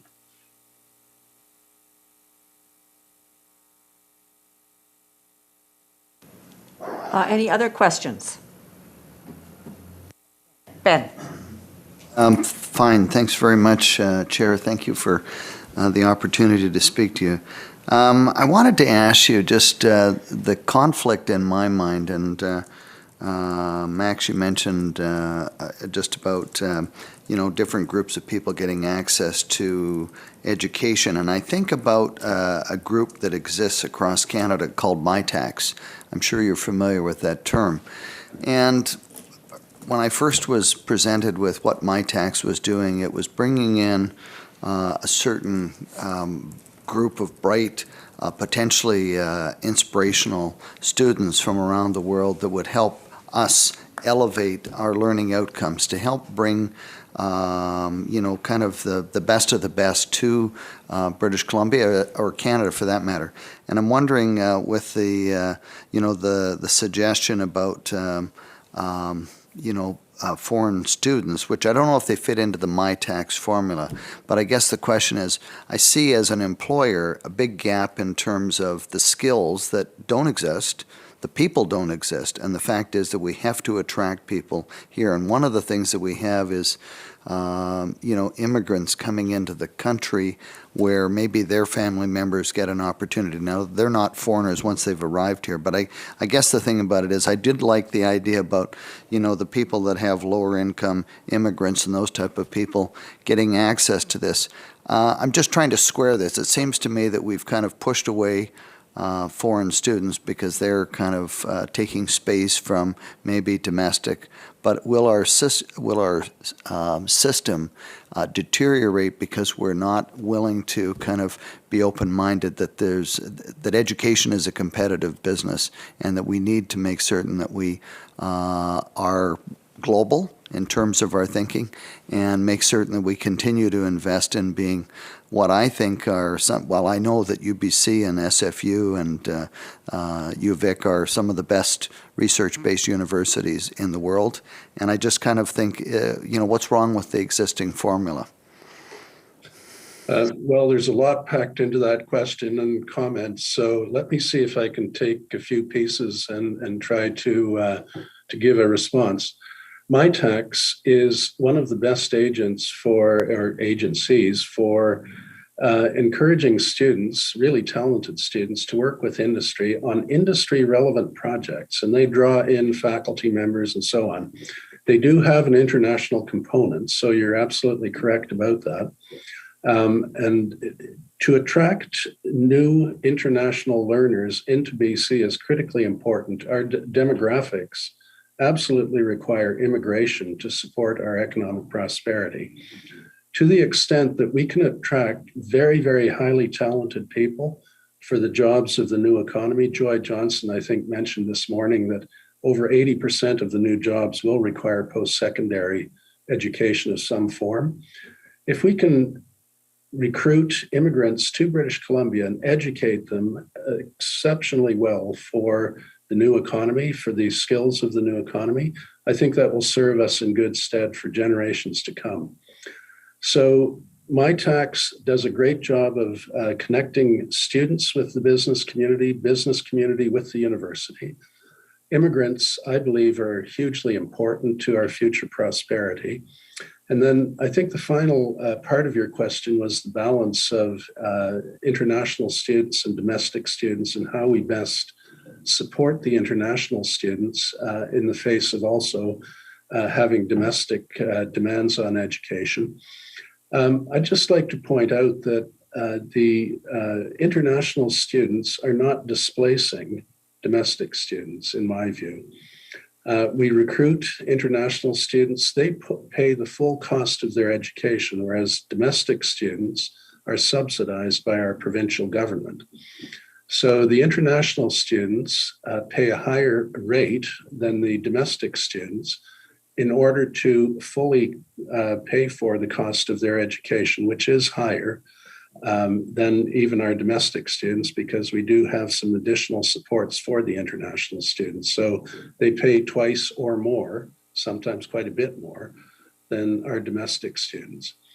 I don't believe that they're displacing domestic students. In fact, I was looking at numbers this morning that there's a net outflow of domestic students out of British Columbia each year that go to other provinces for their education. It amounts to about 4,000 students a year. I believe that adding spaces, increasing access in British Columbia would serve us well to ensure that we maximize the human potential of our British Columbian population. And I feel like I'm talking a lot, and I'd like to offer Brent and Dan an opportunity to comment as well.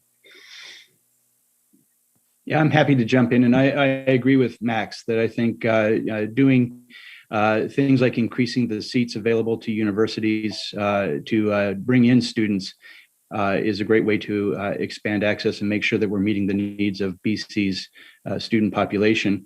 I also agree with Max that international students on campus are a critical part of our community, and we need to make sure that we have systems to recruit talented international students and bring them onto our campus and support them while they're here.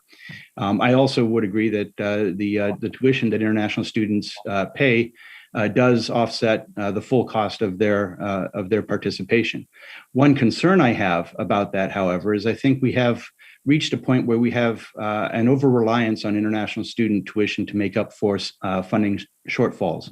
And I think right now is a really key time to support public education by reinvesting in that and rebalancing the extent to which the British Columbia government actually invests in and supports the public part of university education. We've seen a great exposure to risk brought about by the pandemic as international student travel is restricted and institutions risk losing millions of dollars in tuition revenue that they've come to rely on for core services. So I think we need to think very carefully about how we rebalance this to ensure that our public institutions remain fully publicly funded. I think this is a great opportunity to do that. Sure, and I'll pick up on maybe a blend of the two questions I've heard so far. So on the first question, I actually would encourage government to even go further than what we've done with integrated work, learning, that sort of thing. We can go a lot farther, and what we need to be thinking about is not just the big companies in the urban centers, but we need to be thinking about the needs of small businesses and rural communities. And if we do a good job of connecting students with work in their local communities, we'll do a better job of keeping our rural communities vibrant and active. And that's going to take a lot of organization work and a lot of effort, but I think it would be worth it in the long run. The second point I wanted to make there is we always have a choice. When you look at a problem between educating a citizen, part of what a university does, and preparing people for a job, it's a delicate balancing act. And there's always going to be a bit of back and forth. I would challenge most everyone on this call to think about a job that you walked into perfectly prepared for. Because there's always a little bit of the last mile of training that takes place.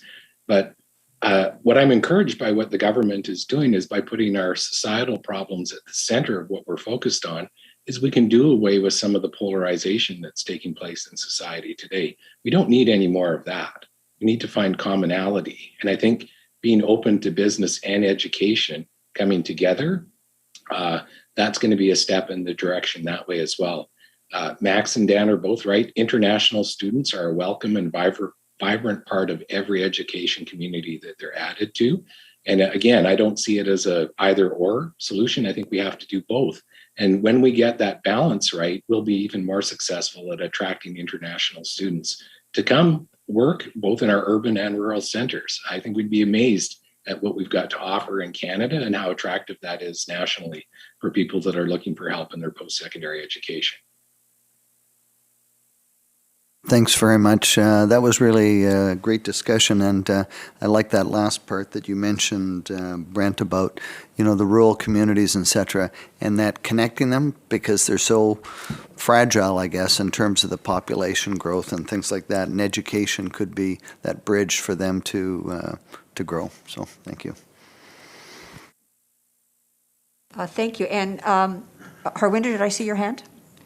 I think that'll have to be the last question. As stimulating and important as this discussion is. Yes, thank you, Chair. Thank you. It's more so comment, and thank you, Brent, for highlighting the polarization. It's a big problem. We don't need to go there. And Max, I really appreciate you clarifying that international students are not displacing our British Columbian or Canadian students, because often we do hear that.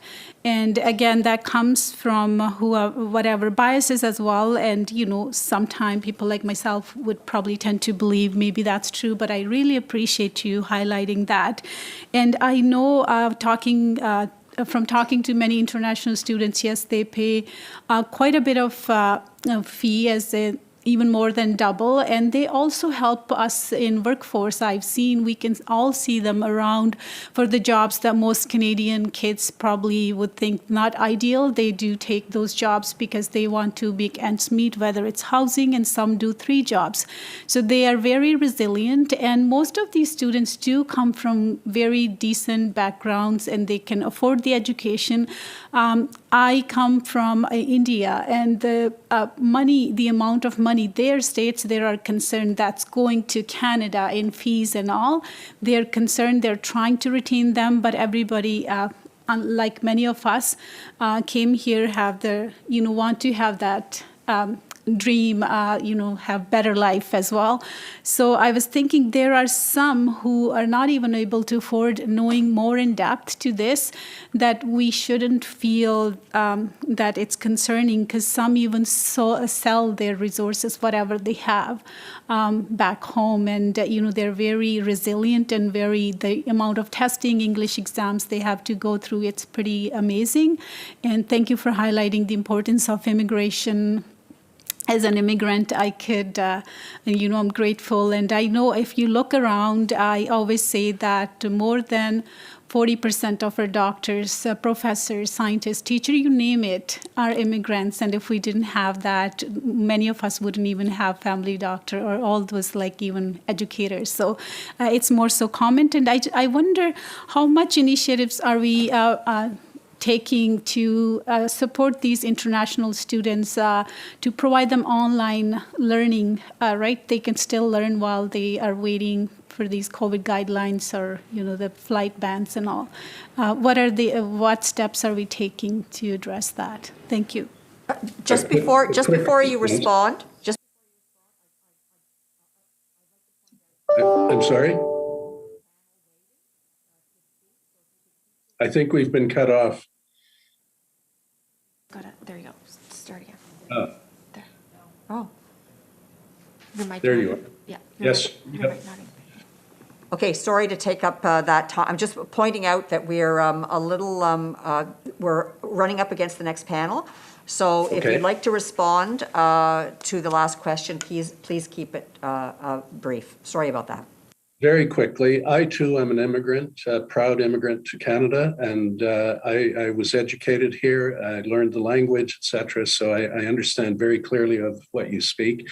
In terms of how we've supported international students during the pandemic, students couldn't come, yet we delivered online education around the world to our students to ensure that they could continue with their programs of studies. We did a great deal to try to ensure that they had a learning environment that enabled them to continue their studies, even though the pandemic was restricting their opportunity to attend classes. I think that was quite successful, and we anticipate our international student numbers will be fairly robust this year.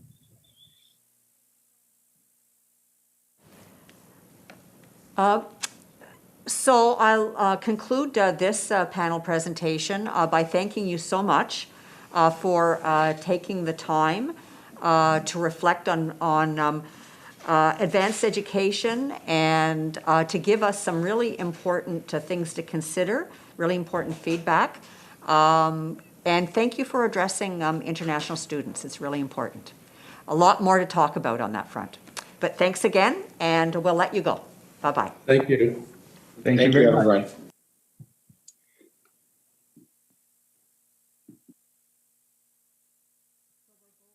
We'll go right to the next panel.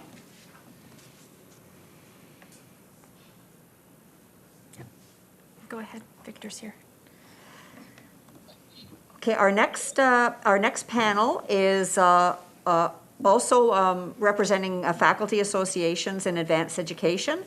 And our first speaker is Victor Villa from Selkirk College Faculty Association. Take it away, Victor. It's a pleasure to be here to provide input to the 2022 budget. I recognize that I'm in the traditional territories of the Sinaiaks. My name is Victor Villa, and I'm here as president of the Selkirk College Faculty Association and the 205 post-secondary faculty and staff we represent. As FPSC President Brent Calvert stated in the previous panel, our faculty and staff are excited about the opportunities that exist for post-secondary workers to be part of solving the major problems of our time. The pandemic, climate change, societal inequalities will benefit from a budget that considers how these are interrelated and how post-secondary education can make significant contributions.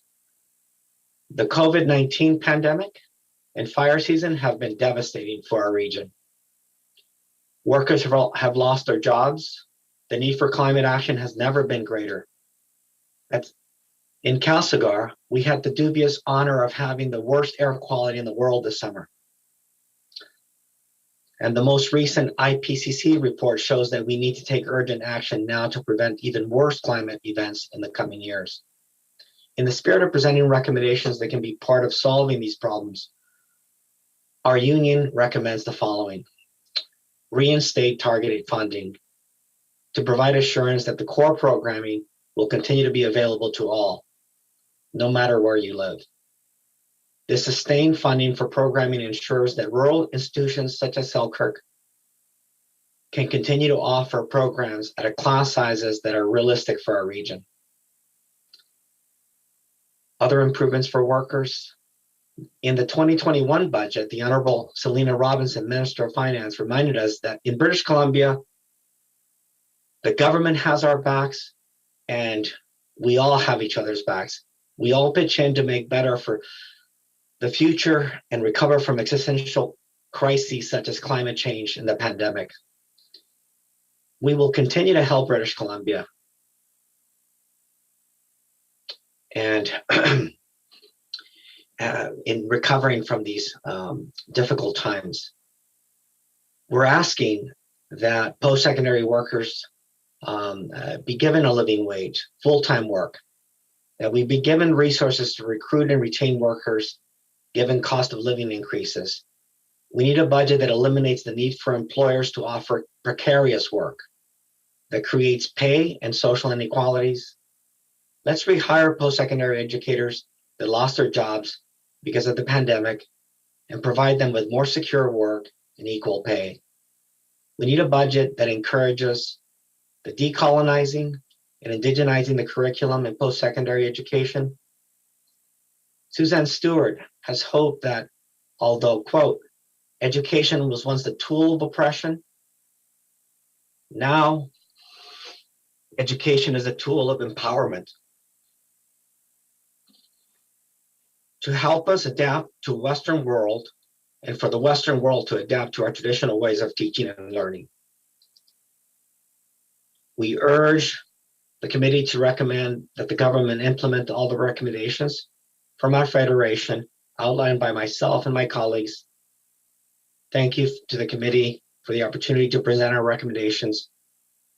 I'm happy to take any questions. Thank you, Victor. We'll hear from the rest of the panel and then we'll come back with questions. So our next presenter is Joan, and I apologize if I spell your or I pronounce your name improperly. I'm used to it with my own name. Joan Cohn, College of the Rockies Faculty Association. That was good. Hi, good morning, everybody. I'm Joan Cohn, President of the College of the Rockies Faculty Association, and I'm an office administration instructor at the College of the Rockies. Today, I'm calling you from Cranbrook on the traditional territory of the Ktunaxa people. COTR faculty are members of the Federation of Post-Secondary Educators. Locally, our association represents about 200 full and part-time instructors at our 7 campuses in the East Kootenay. Programs at our college include trades, health, business, arts and science, English language learning, and adult basic education. In preparation for this presentation, I reviewed my previous notes from 2019 when I and others encouraged a review of post-secondary funding. I know many of us are pleased this is taking place and we hope to provide input during that process. I missed last year's presentation. It was a little hectic. The next few years will present all of us with new challenges in addition to the ones we're recently facing. Today, I'm going to address 2 topics within the mandate letter received by the College of the Rockies, as well as most other post-secondary institutions, to address lasting and meaningful reconciliation and equity and racism.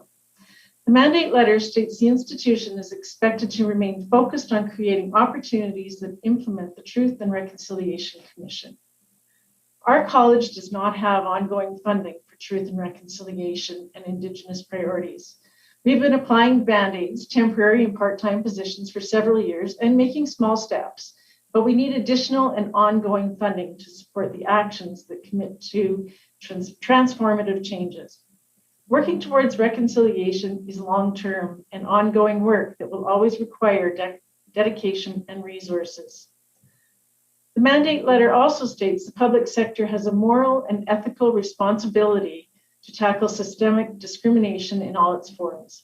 At College of the Rockies, our Justice, Equity, Diversity, and Inclusion, JEDI Committee, and CORFA have begun promoting educational events such as Black History Month and Indigenous History Month, as well as other information sharing to raise awareness and encourage reflection and growth. The committee would like to do a college-wide equity assessment and plan to thoughtfully implement and monitor anti-racism and reconciliation interventions and initiatives. We cannot implement solutions for change if we don't clearly understand the barriers. Once again, the major challenge is funding. Our faculty and staff are excited by opportunities that exist for post-secondary workers to be part of solving the major problems of our time. We have members who are passionate about Indigenous and anti-racism issues and are ready to do the work. These topics are huge and require funding in order to address them even minimally. Increasing funding to post-secondary education is a sound investment in people now and our shared future together. Currently, it should also be a priority to allow our institutions to access reserve funds to move through the COVID-19 recovery. Thank you very much for your time. I will try to submit a supplementary document within the next few weeks and for your review and consideration. Thank you, Joan. And next we'll hear from Ian Roxborough-Smith, University of the Fraser Valley Faculty and Staff Association. Hello, and thanks for this opportunity to voice the concerns of the Faculty and Staff Association at the University of the Fraser Valley to the BC Standing Budget Committee. My name is Ian Roxborough-Smith, and I teach history at that institution, primarily in Abbotsford. And I am the current human rights officer with our local. The Faculty and Staff Association represents more than 500 faculty and 400 staff employees at UFV. The university is situated on the unceded traditional territory of the Stalo peoples, notably the Mathaqui, Shumath, and Chilwayuk nations. The Stolo have an intrinsic relationship with what they refer to as Saltamek, our sacred land. Therefore, I express gratitude and respect for the honor of living and working in this sacred territory. The UFV FSA is committed to the process of truth and reconciliation that the university is and our communities in the Valley are committed to. As the events of the past summer have demonstrated with the revelations in Kamloops and elsewhere, this is still very much a definite work in progress, and we have this local Stalo community to look to for leadership as we continue to move forward, as histories of genocide in Canada continue to be uncovered. And as the previous speaker noted, post-secondary education needs to be in step with these efforts at reconciliation. The need for resources to tackle systemic discrimination and equity issues will be and is great.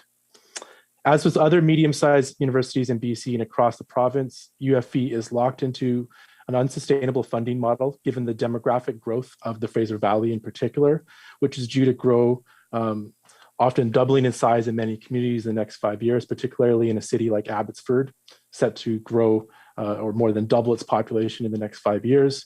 This sort of population growth has been occurring in nearly all the major communities south of the Fraser River in recent years. Expenditures outweigh revenues in the preliminary budget, and the province needs to support small and medium-sized institutions like UFV in this time of pandemic-induced austerity. Education in post-secondary and in the public sector should not be based on a for-profit model. It should rather be focused on the needs of local and regional communities that educational institutions serve. Small and medium-sized institutions like the University of the Fraser Valley have a duty to service underrepresented and underprivileged communities, often students with first-generation college or university education. This is very much an important part of UFV's service to the community. The UFE FSA supports overall funding increases for the Labor Relations Board and the BC Employment Standards Branch, such that these important bodies have the resources and staffing required to quickly respond to cases and conduct enforcement violations, something our local has been very busy with in recent years. UFE projects a preliminary budget cost of around $67 million in the next couple of years to come from provincial operating grants and $70.4 million to come from student fees. And this ratio should really be the other way around at the very least for the following reasons. The pandemic economy has adversely impacted the domestic and international student populations that might otherwise be enrolling at UFE given the downturn in certain reliable sectors of the economy, notably tourism, public-facing service sector occupations, and the like. Tuition has also crept steadily upward since the early 2000s, and the burden of tuition payments on individual students, both domestic and international, the latter of whom often pay up to 3 times the domestic rate, does not match the rising cost of living in the Metro Vancouver area. UFE is an institution that, like many other in this province, has profited in recent years from the recruitment and enrollment of a growing contingency of international students from abroad. And we at the FSA call for implementation of regulations to govern international education recruiters to prevent fraud and theft from international students in what can be a highly predatory system, as recently reported in recent news articles and items, with Canada leading the way behind only the United States and Australia in terms of being a destination for international students from abroad. The federal government currently boasts that international students bring in upwards of $21 billion into the economy each year, which is more than the auto sector and lumber. And we ask that the BC government work with the federal government to increase immigration across the financial spectrum in order to foster a system of economic and social opportunity for all, regardless of background or financial means, and to improve recognition and processing times for international credentials and support immigrants in achieving equivalent Canadian credentials if they so choose. This is in step with the vision of a more equitable post-secondary education system for all. Thanks very much for your time. Thank you, Ian. And next we'll hear from Linnell Yutani, Camosun College Faculty Association. Thank you very much. It's a pleasure to be here to provide input for the 2022 budget. My name is Linnell Yutani. I'm the descendant of the Ainu indigenous people of Japan and European colonizers. I'm joining this session today from the unceded traditional territories of the Lekwungen, Songhees, and WSÁNEĆ peoples, where I have been privileged to reside uninvited for 11 years. I'm speaking here as president of the Camosun College Faculty Association and the nearly 600 post-secondary faculty we represent. I teach vitally needed healthcare programs, and my pronouns are she and her. One of the most brilliant students I have ever taught could have easily earned the Governor General's Award. Instead, their time at school was spent on academic probation because they worked full-time to support their siblings in order to keep them out of foster care. Another student completed their program despite being homeless and slept in their car for a year. A single parent missed countless classes when they couldn't afford or obtain daycare. All were already receiving the maximum available financial aid, but this does not come close to making it possible for any student to focus solely on their studies. These committed, bright, capable students faced even greater barriers than most because they were Indigenous, a visible person of color, and gender non-conforming. As Ian from the University of Fraser Valley Faculty and Staff Association has said before me, increasing the direct post-secondary funding will help. However, this time of unprecedented change and turmoil has starkly highlighted the grave inequities that still persist in today's post-secondary environment. We have not yet succeeded in dismantling the colonialism, racism, and white supremacy of our past that still resides within our educational institutions. When we look at how these historic injustices are reflected and perpetuated, they are still causing socioeconomic disparity along racial lines. It's clear we need to reduce or eliminate the financial costs of post-secondary education to students. Every child and adult should have the ability to pursue their education or career without the burden of student debt that outpaces all future earnings. This is an important part of turning the page on our colonial past, adequately addressing the disproportionate barriers that outrageous costs of living plus tuition represent to Black, Indigenous, people of color, and LGBTQIA2S plus students is even more important to their present. Justice Murray Sinclair famously said, quote, "Education has gotten us into this mess. Education will get us out," unquote, but not when it is behind a paywall. Implementing the calls to action of the Truth and Reconciliation Commission should not be only at the discretion of individuals with privilege, because when it is, we have learned sadly that very little changes. Despite any pandemic or financial austerity, education must not be viewed only as a vehicle for labor skills, but also as a vital tool for individual fulfillment, human well-being, and a way to fully engage us all as citizens and lead us together into a more socially just future.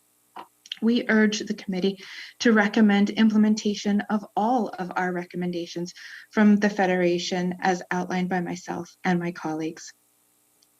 Thank you. Thank you, Linnell. And lastly, we'll hear from Jen Rye, North Island College Faculty Association. Thank you very much. I'm honored to provide input today for the 2022 budget. I'm Jen Rye, and I serve as the president of the North Island College Faculty Association, Local 16 of the Federation of Post-Secondary Educators. I'm honored to be speaking to you today from the traditional and unceded territory of the Comox First Nation, who have been stewards of these lands since time immemorial. North Island College provides learning to students in 80,000 square kilometers in the traditional territories of 35 First Nations of the Kwakwaka'wakw, Coast Salish, and the Chalneth tradition.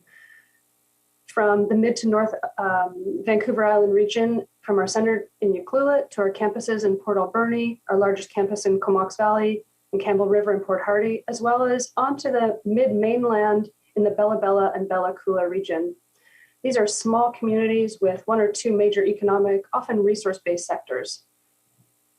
Like my colleagues, I'm passionate about the potential of post-secondary education and tackling some of the most entrenched problems we face in this province, including justice for Indigenous peoples and communities, anthropogenic climate change, the opioid crisis, and increased cost of living and rising inequality.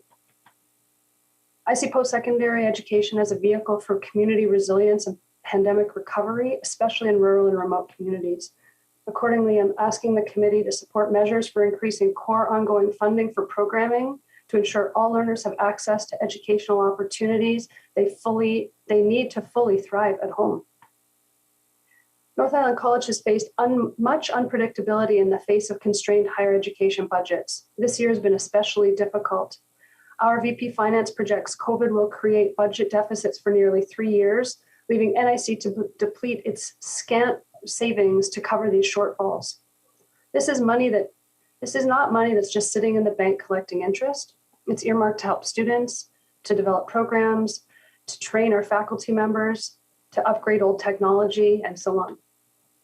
Since COVID, North Island College has lost roughly a quarter of its faculty and further cut programs and sections across most areas on top of the already thinned out programming in many areas that we'd had. These cuts have consequences. Cuts mean learners cannot take courses they need to transfer or graduate on time. It means students cannot stay at home as long or that they must move their families elsewhere to finish their studies. It means relying on fickle international enrollment. It means losing community members, most working age, to opportunities elsewhere in larger cities. It means employers may struggle to find or attract skilled workers in our areas. Reliable and sustainable funding that is specifically directed toward programming within smaller communities may not be what generates the most revenue, or may not be what falls in line with the expectation of large city centers with large student populations, but it makes a really big impact here. Ensuring these institutions, our institutions, have resources to offer varied areas of studies for all would have two key benefits.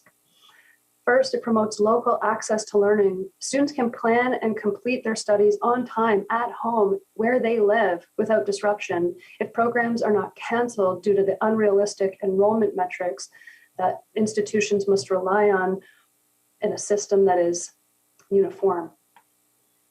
Secondly, it can contribute to broader jobs plan for the region, for learners, as well as for workers in the institution.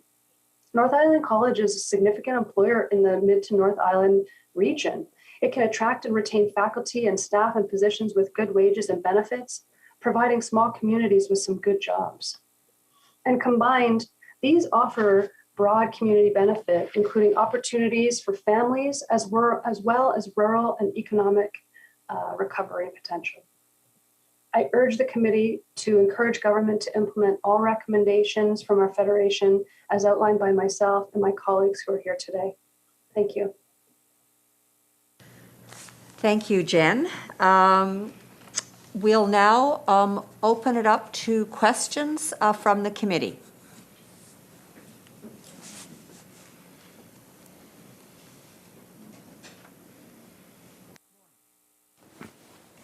Lauren. Thank you, Madam Chair. Good morning, everybody. Thank you for the presentation. I think, Jen, you touched on this, and certainly, Victor, you did. I just wanted to get a better sense of pre-pandemic levels of staffing compared to now. I think, Jen, if I heard you correctly, you said that you've lost a quarter of your staff. We've heard from other institutions this morning, or institutions rather this morning, that said most of the learning will be face-to-face in the coming year. I'm wondering, is that going to return? Are the staffing levels going to return? And I'll direct it to both Victor and Jen. So if right now, actually for us, it does mean that I think we've regained a good number of people that, so it's a good thing right now. That's what it looks like. So, but I'm not sure about Jen's situation. So for us at Selkirk, lots of people have been rehired, if you will. Thank you for that question. It's a tricky one to answer because our staffing really fluctuates in relation to enrollments. And so we did experience even more layoffs, some of which were rescinded. We have retained some of those layoffs and some have been taken back. I would say that our staffing is rebounding a little bit, but I do wonder whether the assumption about most learning being face-to-face applies in our institution. I would say that that really is program dependent. We do certainly have some face-to-face learning, and that is helping our staffing. But at the same time, we're also seeing consolidation through digital delivery, which is useful for our institution more broadly, but it does provide some uncertainty in terms of how we'll educate people in their actual community. So if I use it by way of an example, we used to offer, let's say, 3 sections of a specific discipline, say political science for our politicians in the House, and 1 in each campus face-to-face. We've cut some of those face-to-face, and now we offer 1 face-to-face, potentially 2, and 1 digital. So where there was a smaller enrollment in some of our more remote communities, that's being leveraged for higher numbers. And that, of course, results in staffing limitations and cuts. So I think that the question is complex, or has a complex answer. We are better than we were, but we are still decreased. And I'm estimating a quarter, but it may be more than that. Thank you. Madam Chair, I just wanted to make a quick comment and echo your comments, Jen, with respect to employment in smaller communities. I'm from a smaller community where we obviously have a small division of Thompson Rivers University, and I can certainly appreciate your comment with respect to the employment in our community. So we're grateful for that, and I know rural BC is as well. Thank you. Perhaps before we move on, Linnell, I think I saw your hand up. You wanted to speak? You want to address this question? So go for it. Yes, thank you so much. Camosun College is in Victoria, and that might normally be regarded as a privileged place to be as a post-secondary educator. And if you have the luxury and permanent position, it can be. However, our experience during the pandemic is that we lost a lot of our term or sessional faculty, and we have been facing great challenges rehiring anyone because they're priced out of our rental market. And then for myself in health programming, I could make substantially more money were I to be working in the healthcare field itself. And what we're experiencing is that post-secondary education wages can't compete not only with the I believe it's a moral obligation that many of our prior faculty members feel now that they're contributing to improving the health and ending the pandemic of our communities. We simply can't recruit to fill that which we have lost in terms of our faculty numbers. So we can't hire them at a wage that allows them to move to Victoria, and with precarious sessional assignments, they can't commit for long term. So that doesn't permit us to be able to grow our enrollment back to pre-pandemic sizes as rapidly as we would like to, which means that sections that are needed for students to complete their programs aren't available. And that means that we can't deliver those really vitally needed workers to employment because they just can't access their courses. So that's the challenge that we're experiencing. Thank you for letting me speak. Thank you for your response. Do we have other questions? Well, I do. Victor, you talked about, particularly about full-time work, the access to full-time work for faculty members. And that is not the first time we've heard about that concern. Not the first time since we've been doing these hearings that we've heard about that. And I've heard about it in my own community, that there is a concern that we have faculty members who are teaching important courses, and they have been working for years and years, pre-pandemic, as part-time members of faculty. So if you could just, you and others on the panel, tell us some more about that, and the significance of it, the impact it has on your work, and the impact it has on your students, or whatever else you want to say about that. Yes, thank you very much for that. Even though, so for example, because we're mostly at Selkirk, we are having a lot more face-to-face courses. Not all of them are, but more so than last year.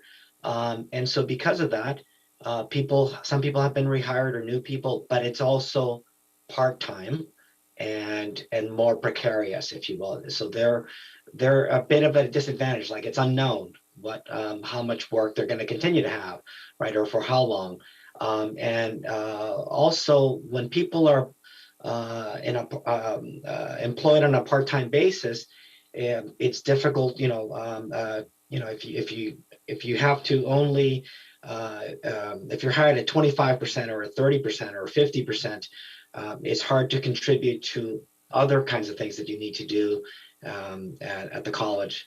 And so there are problems with not giving people a full-time work if they want that, if you will, right? And often people do not get enough work and not enough secure work. So I think it's a combination of both of those things: security of their work and whether or not they're getting enough. That's what I'll say for now. Let's see. Does anyone else want to jump in on that? Linnell. Sure, I will. Yes, again, Linnell Utani from Camosun College. One of the unfortunate tragedies of the pandemic was the break in some learning, and that extended break in the amount of courses we were able to offer broke the chain of regularization for a substantial number of our term or sessional precarious workers. So in many ways, that has been an advantage for the employer because they can now put off hiring or regularizing our part-time workers who've been working for the duration that was required for them to obtain permanent positions. And essentially their clock has now been reset because the pandemic period of time was not considered bridged because it was not a choice. And so we've had that problem. And then those highly qualified, experienced, and long-term instructors obtaining employment in other places, moving out of the Greater Victoria area and not being able to replace them. So that's been a substantial problem. And then I would say that when you have part-time, term, and sessional employees, the ability of the employer to invest in those employees through our development supports and their ability to spend time in becoming better instructors, doing a better job, and engaging with students is very limited when they are also focused on a second or third job just to be able to maintain a living residence in the region. So we find that the part-time workers, not only are they precarious, but their attention is severely divided, and that everything suffers because of that. Thank you. Ben, you had a question. Thanks very much.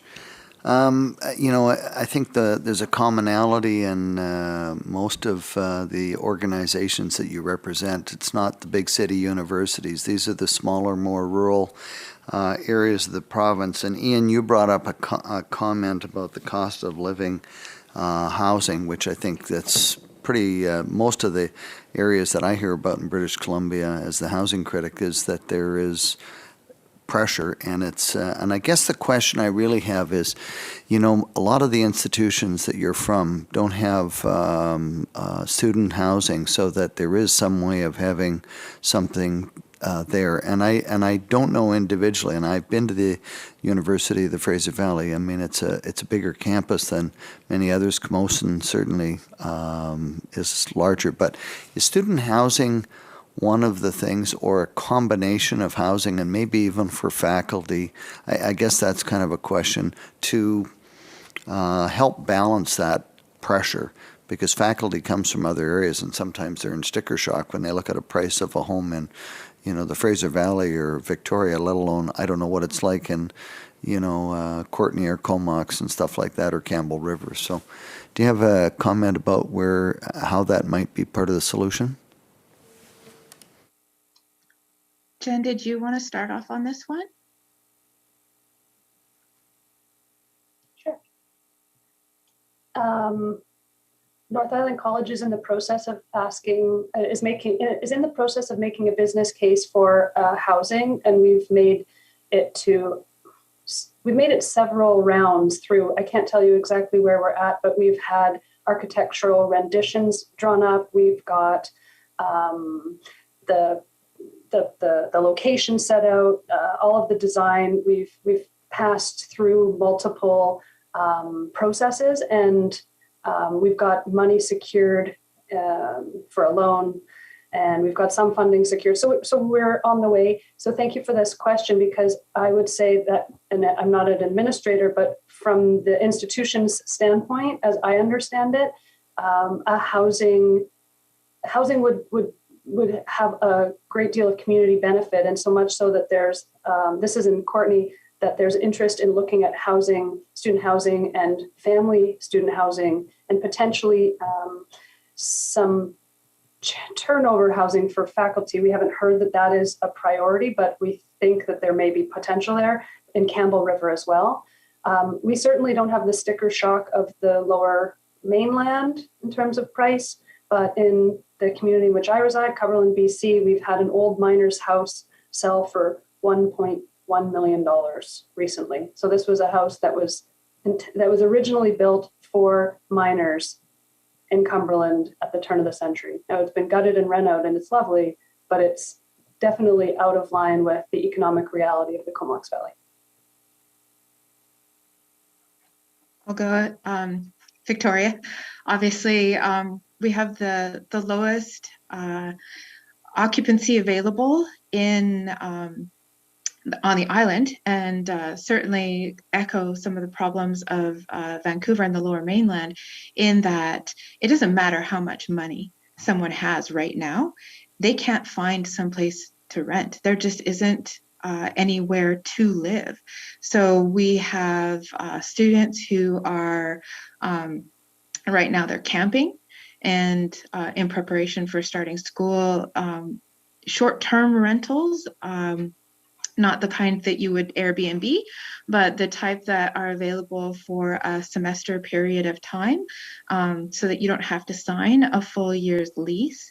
And then with the restrictions for subletting or capacity metrics, it's very impossible. I remember when I went to college, there were 5 of us sharing a 1 bedroom, and that was the only way that we could afford that. And that's just not possible in Victoria with the occupancy limits. And even when you get away with it, it's still much more expensive than it was 20 plus years ago that I was in college. And that just, we have qualified instructors who apply for positions from all over the country, and they want to accept our offers, but when they look at the housing in Victoria and they can't get into it for under $1 million, somebody from PEI just won't even consider making the move across the country. And in fact, we have people leaving us because they can't afford to live here any longer. So I think instructor housing, in addition to student housing, would be an incredible benefit to the smaller colleges and institutes. At Camosun College, we've been trying for the past decade to, first of all, obtain permission, and then to be able to obtain the funds to build student housing.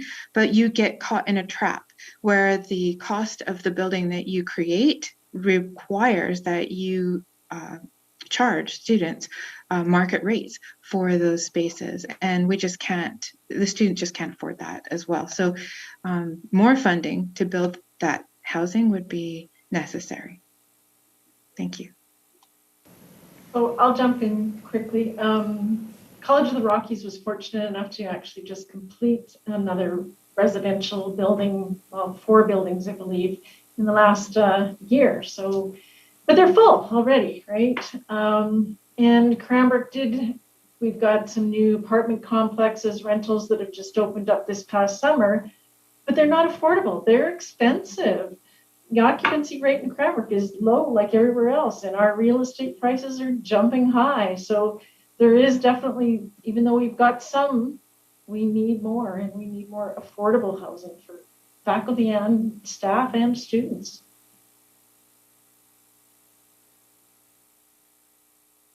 I don't see any other questions, but just before we wrap it up, Jen, I think I missed your hand earlier. I think you wanted to address the question about the part-time work for faculty members. Yes, so there are just a couple of comments that I wanted to add. Our experience in the COVID pandemic has been that we're seeing, and we have seen prior to the COVID-19 pandemic as well, contracts that are coming in just short of 4 months, which is the threshold needed for benefits and for pensionable time if they're sessional as a potential. We're seeing now during COVID, some of the regular employees that we have had full layoff and then been recalled to partial work, but they've been thrust into sessional work.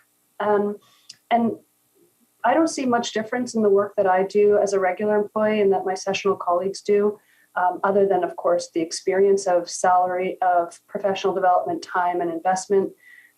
They do excellent work for students, and my concern really is that they do it off the side of their desks, outside of their contracted hours, because their contracts don't allow them to properly prepare and to properly close out courses. We're increasingly being asked to support students who are facing crisis or challenges with extra time and need extra time to complete their studies and their courses, and the contracts will end, but not all students have completed. And so faculty just end up getting emails asking for help or being given assignments. And as much as possible, we timesheet this, but the timesheet system doesn't work on the same level as contract work that is actually recorded.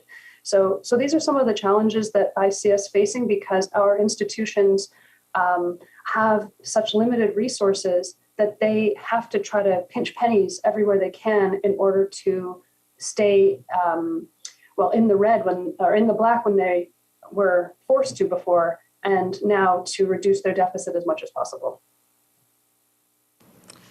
Thank you. Seeing no other questions, we'll wrap this up by thanking you for your time, but also for your very powerful presentations and your commitment that was very evident in your presentations and in your answers to our questions, your commitment to your colleagues, to your institutions, to your communities, and to your students. So thank you very much. Bye-bye.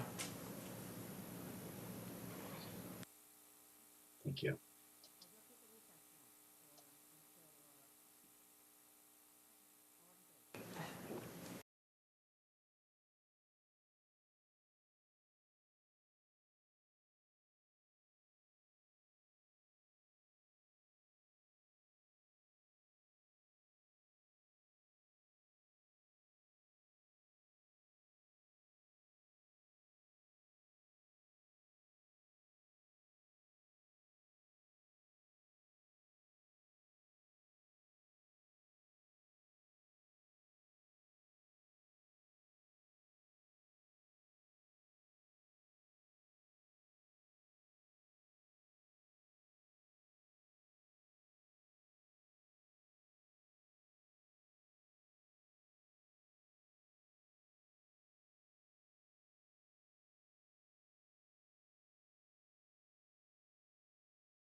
Convene the meeting, and we'll hear from our next panel, which is also on advanced education, and it's a panel of student organizations.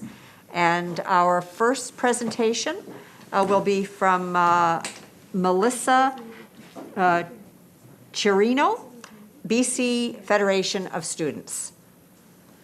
So whenever you're ready, Melissa.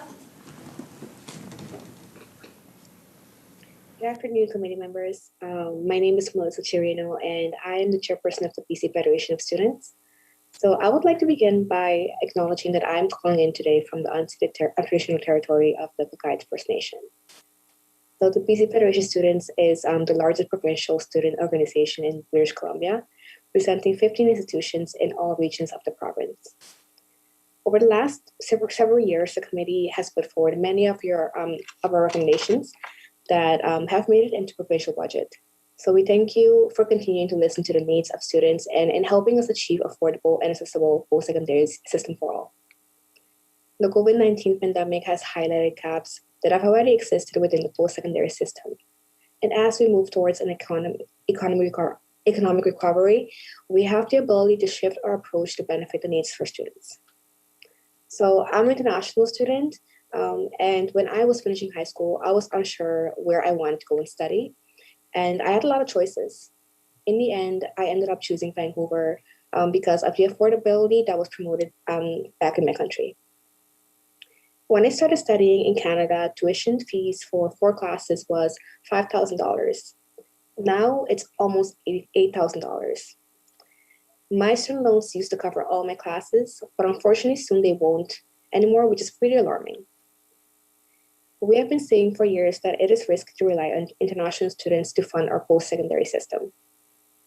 In the past years, institutions have increased their surplus due to high international fees, and this was only possible due to the absence of the cap on tuition. So not knowing how much tuition will increase the following year is a barrier for international students. Fees may increase by as much as 20%, which results in students struggling to continue studying in Canada. As an added layer, Vancouver is also an expensive place to live in. Housing isn't affordable for students, let alone those who have to pay 5 times more than domestic students on tuition.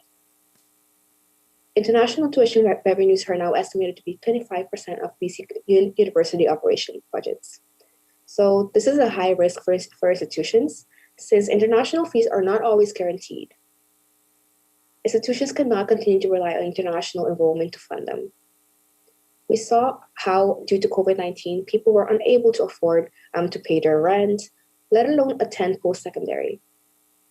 We need to think ahead and invest in education and ensure institutions are stable for years to come. We need to acknowledge that international students are not the exception to negative financial impacts due to the global pandemic. And as we are moving towards an economic recovery, we have to keep these students in mind.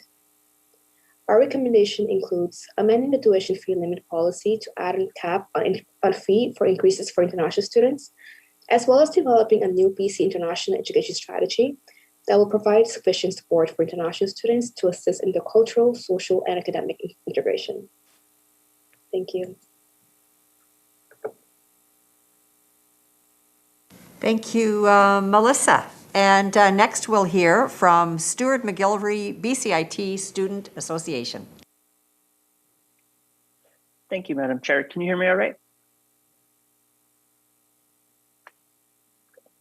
Assume that's yes. Yes, sorry, I forgot to push the button. No problem. My name is Stuart McGilvery, as mentioned. I am the government relations strategist with the BCIT Student Association, and additionally, I study nonprofit management in our School of Business here. I'm calling in from the traditional ancestral and unceded territories of the Coast Salish peoples, in particular the Musqueam, Squamish, and Tsleil-Waututh First Nations. The BCIT Student Association, we represent close to 50,000 students who study at BCIT in any given year in our School of Business, the health sciences, trades, you name it. And we're mainly a service and advocacy organization, in addition to providing entrepreneurship and career services advising and operating a childcare at our Burnaby campus. So the policy area that I'll be discussing today is the BC Access Grant. which many of you know was created just prior to the pandemic in the February 2020 budget. It was something that, as Melissa mentioned, had been a long-standing concern of student associations, and we're very appreciative of the partnership that was often shown from this committee in advancing that recommendation to government. So it's a very good start, definitely. It was to support up to 40,000 students in a given year, although it was principally funded from reinvested line items from the BC budget. So at the time it was introduced in 2020, it involved about $24 million in new funding over 3 years, or $8 million a year. So it's been a very valuable program to have as students face the affordability challenges brought on by the pandemic. Briefly, you'll know many of them, but summer of 2020, considerable job losses and higher than usual youth unemployment, a lot of upheaval and uncertainty around what their education would look like, both last school year and even this upcoming school year. And all the while, both ancillary and tuition fees did go up for both domestic and international students at most BC post-secondaries. So one way that we believe students could be supported in combating these affordability challenges would be by expanding this relatively new program. It is something that was referred to in the platform last October. About $45 million was committed towards the training for a changing economy category. We think that's a good start, although more is always preferred. There are, as recently as the current budget last April, there's about $62 million per year that is spent on tax credits that correspond to tuition, and we're very supportive of the idea of reinvesting those funds into upfront needs-based grants. The challenge with some of these tax credits is that they're for after your studies, so they don't necessarily assist with upfront challenges accessing a post-secondary education. And they're also not necessarily means tested. They correspond to the tuition you pay, irrespective of how it was paid for. And so there are some studies from the federal parliamentary budget officer that suggest it does have sometimes a disproportionate benefit on those coming from higher income families. So we think it would make the most sense to reinvest that funding into the existing BC Access grant. We have a really good mechanism right now with Student Aid BC and the Federal Canada Student Financial Assistance Program.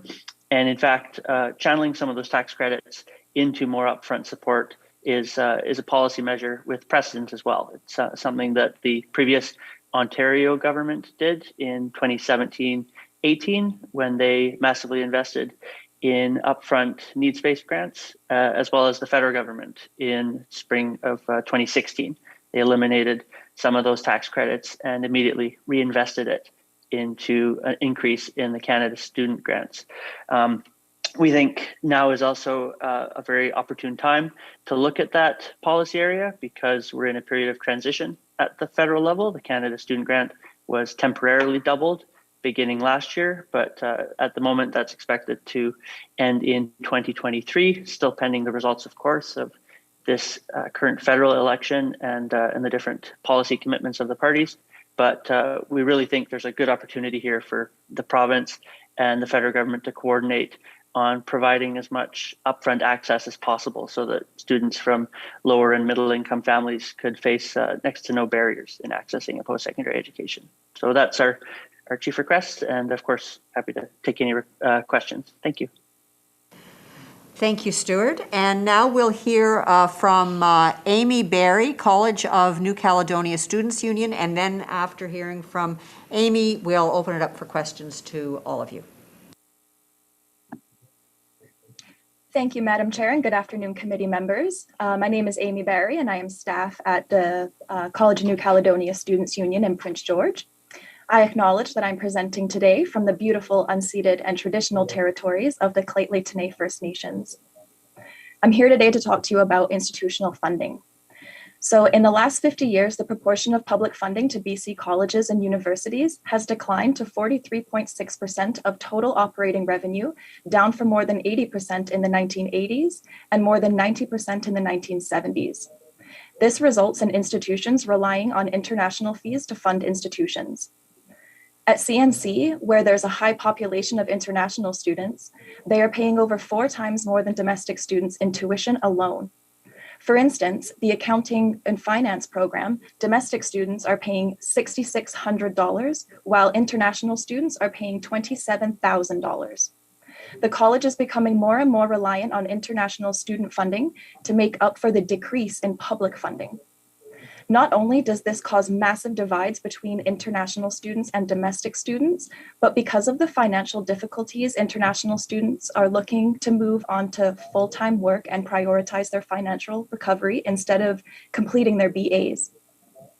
This symptom of underfunding is not giving Prince George a fighting chance to nurture new graduates with fresh ideas and perspectives to start businesses or to help build a new economy. It is clear that there is a funding crisis in our post-secondary system, and with deteriorating infrastructure, program cuts, predatory textbook publishers, this all adds to the extreme price gauging of international students. Although domestic students have a 2% cap on their fee increases, they are still being gouged by ancillary fees in order to help institutions bulk up their budgets and stay afloat. So even with domestic enrollment remaining relatively stable, the decline of international students is causing institutions to suffer financially as a direct result of their over-reliance on these fees. There are solutions to these problems, some of which will cost little to no money, but will drastically improve the lives and financial security of the students across this province. Historically, investments into the post-secondary sector have been key in moving provinces and countries out of times of financial hardship. In order for us to move forward with proper economic recovery, we need to invest in those who will be here in the future. We need to invest in education. We are recommending a full review of funding in the advanced education and skills training sector be conducted to determine gaps in government funding, in particular for regional colleges and universities, including an infusion of $200 million annually, and that the government freeze tuition fees and develop a plan to progressively reduce tuition fees at public institutions to lessen the financial burden on students and their families. We need to invest in education moving towards an economic recovery. We also recommend that the government strengthen the tuition fee limit policy to ensure that institutions are not increasing fees beyond the prescribed limits in the form of new ancillary fees and repackaged programs. We hope that you will take our ask into consideration in the coming months and think about how they might be implemented sooner. Now is the perfect time for us to think big. Our goal should not be returning back to normal. It should be thinking of ways our province can create changes that allow us to be better than ever. Thank you for your time. Thank you, Amy. Now we'll open it up to questions from the committee. And the first question is from Pam. Thank you, Amy. This is a question for you. Can you tell me or elaborate a little bit more on the textbook issue that you alluded to? So if you could just explain that, because I know when I went to university many moons ago, textbooks were one of the biggest costs, and I understand that that it's even more impactful today. But can you give me a little bit more information about that? Of course. So with the research that we've done on our campus alone, there's a high percentage of students, I don't know the number off the top of my head, but there's a very high percentage of students who probably wouldn't have engaged in the program that they wanted to if they would have known the high cost of the additional fees, such as textbooks and material costs. And there is an answer for this, and it's open education resources. So there has been investments in that in the past, but we're looking to, have more investments in that in the future and have it more of a across the board thing, have it so all institutions have open education resources and lift that burden off of the students having to pay extra on top of their tuition fees. Thank you for that. Other questions? Does anyone else want to chime in on that answer to that question? Any of the panelists?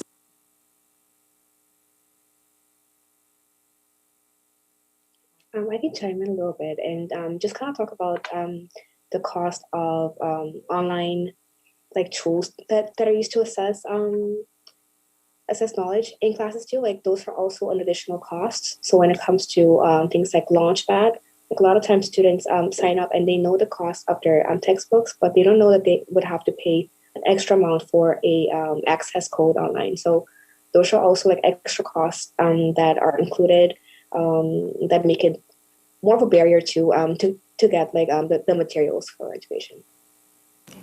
Yeah, I would just echo what both Amy and Melissa said. I think as part of the needs assessment that Student Aid BC does, it is important that there be adequate funding within the program so that costs of things like textbook, things like different lab materials, housing in some of our most expensive cities, that those can all be accounted for. We found one challenge last year was within the Student Aid BC formula, there's a built-in cap, for example, on how much could be spent on technology costs. And we found a lot of students were running up against that because many more of them were needing to study from home, but it couldn't just be like your basic entry-level computer. There were higher requirements for some of the programs, and it wasn't possible to get fully funded through the existing Student Aid BC amounts.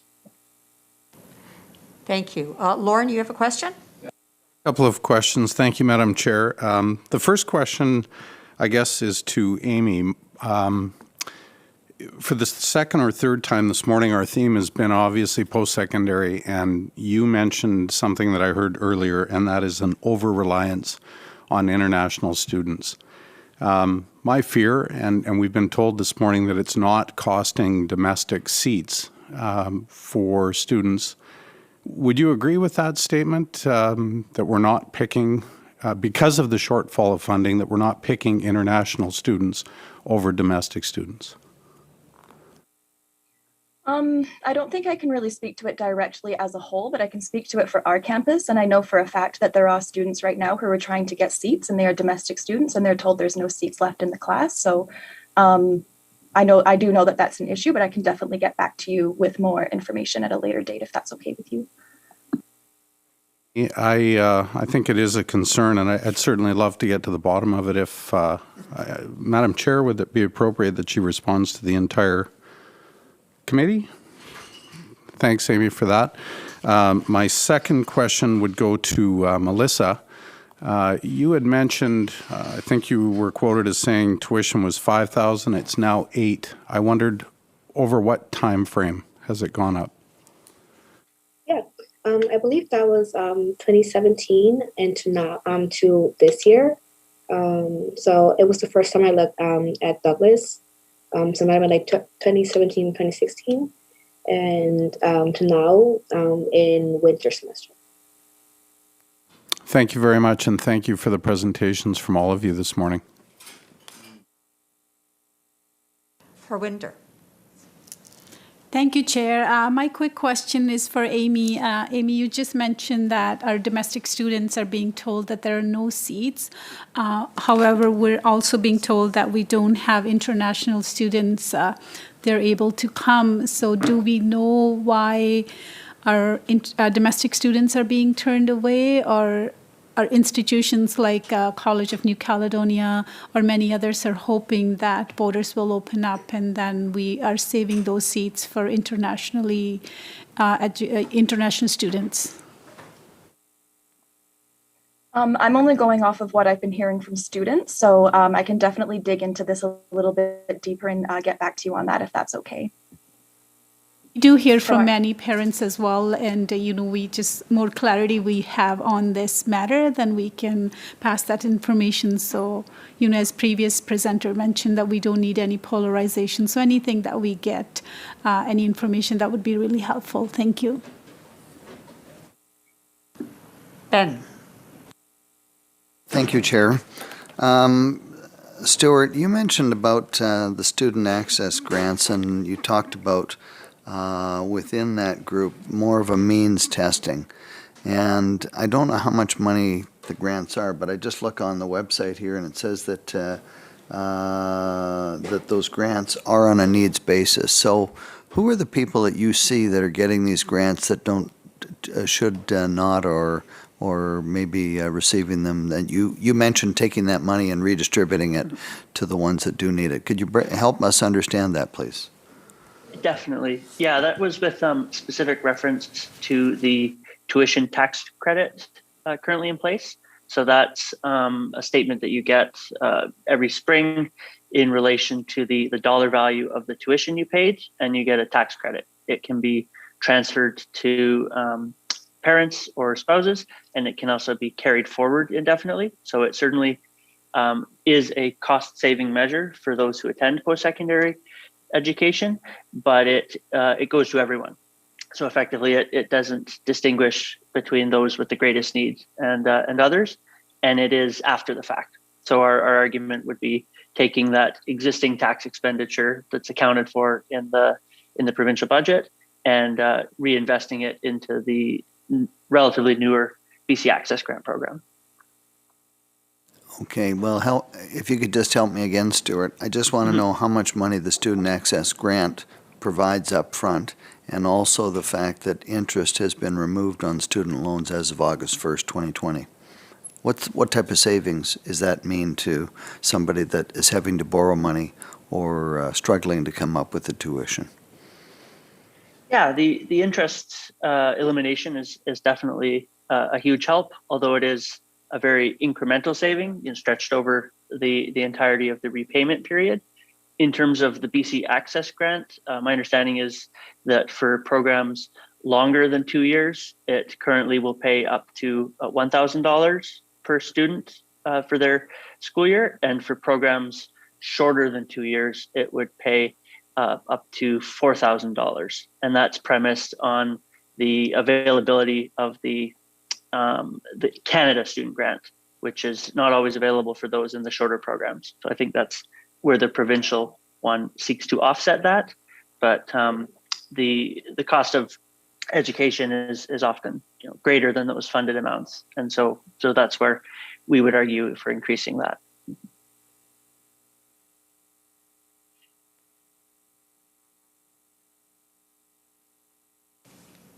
I'm not seeing other questions. I think you've made a pretty clear case. And we will take what you've had to say into consideration. Some of this information is pretty shocking, actually. So thank you for that. And with that, we'll say goodbye to you. And we look forward to that follow-up information from Amy. Thanks again. Thank you. Thank you so much. So we will now recess until 1:50.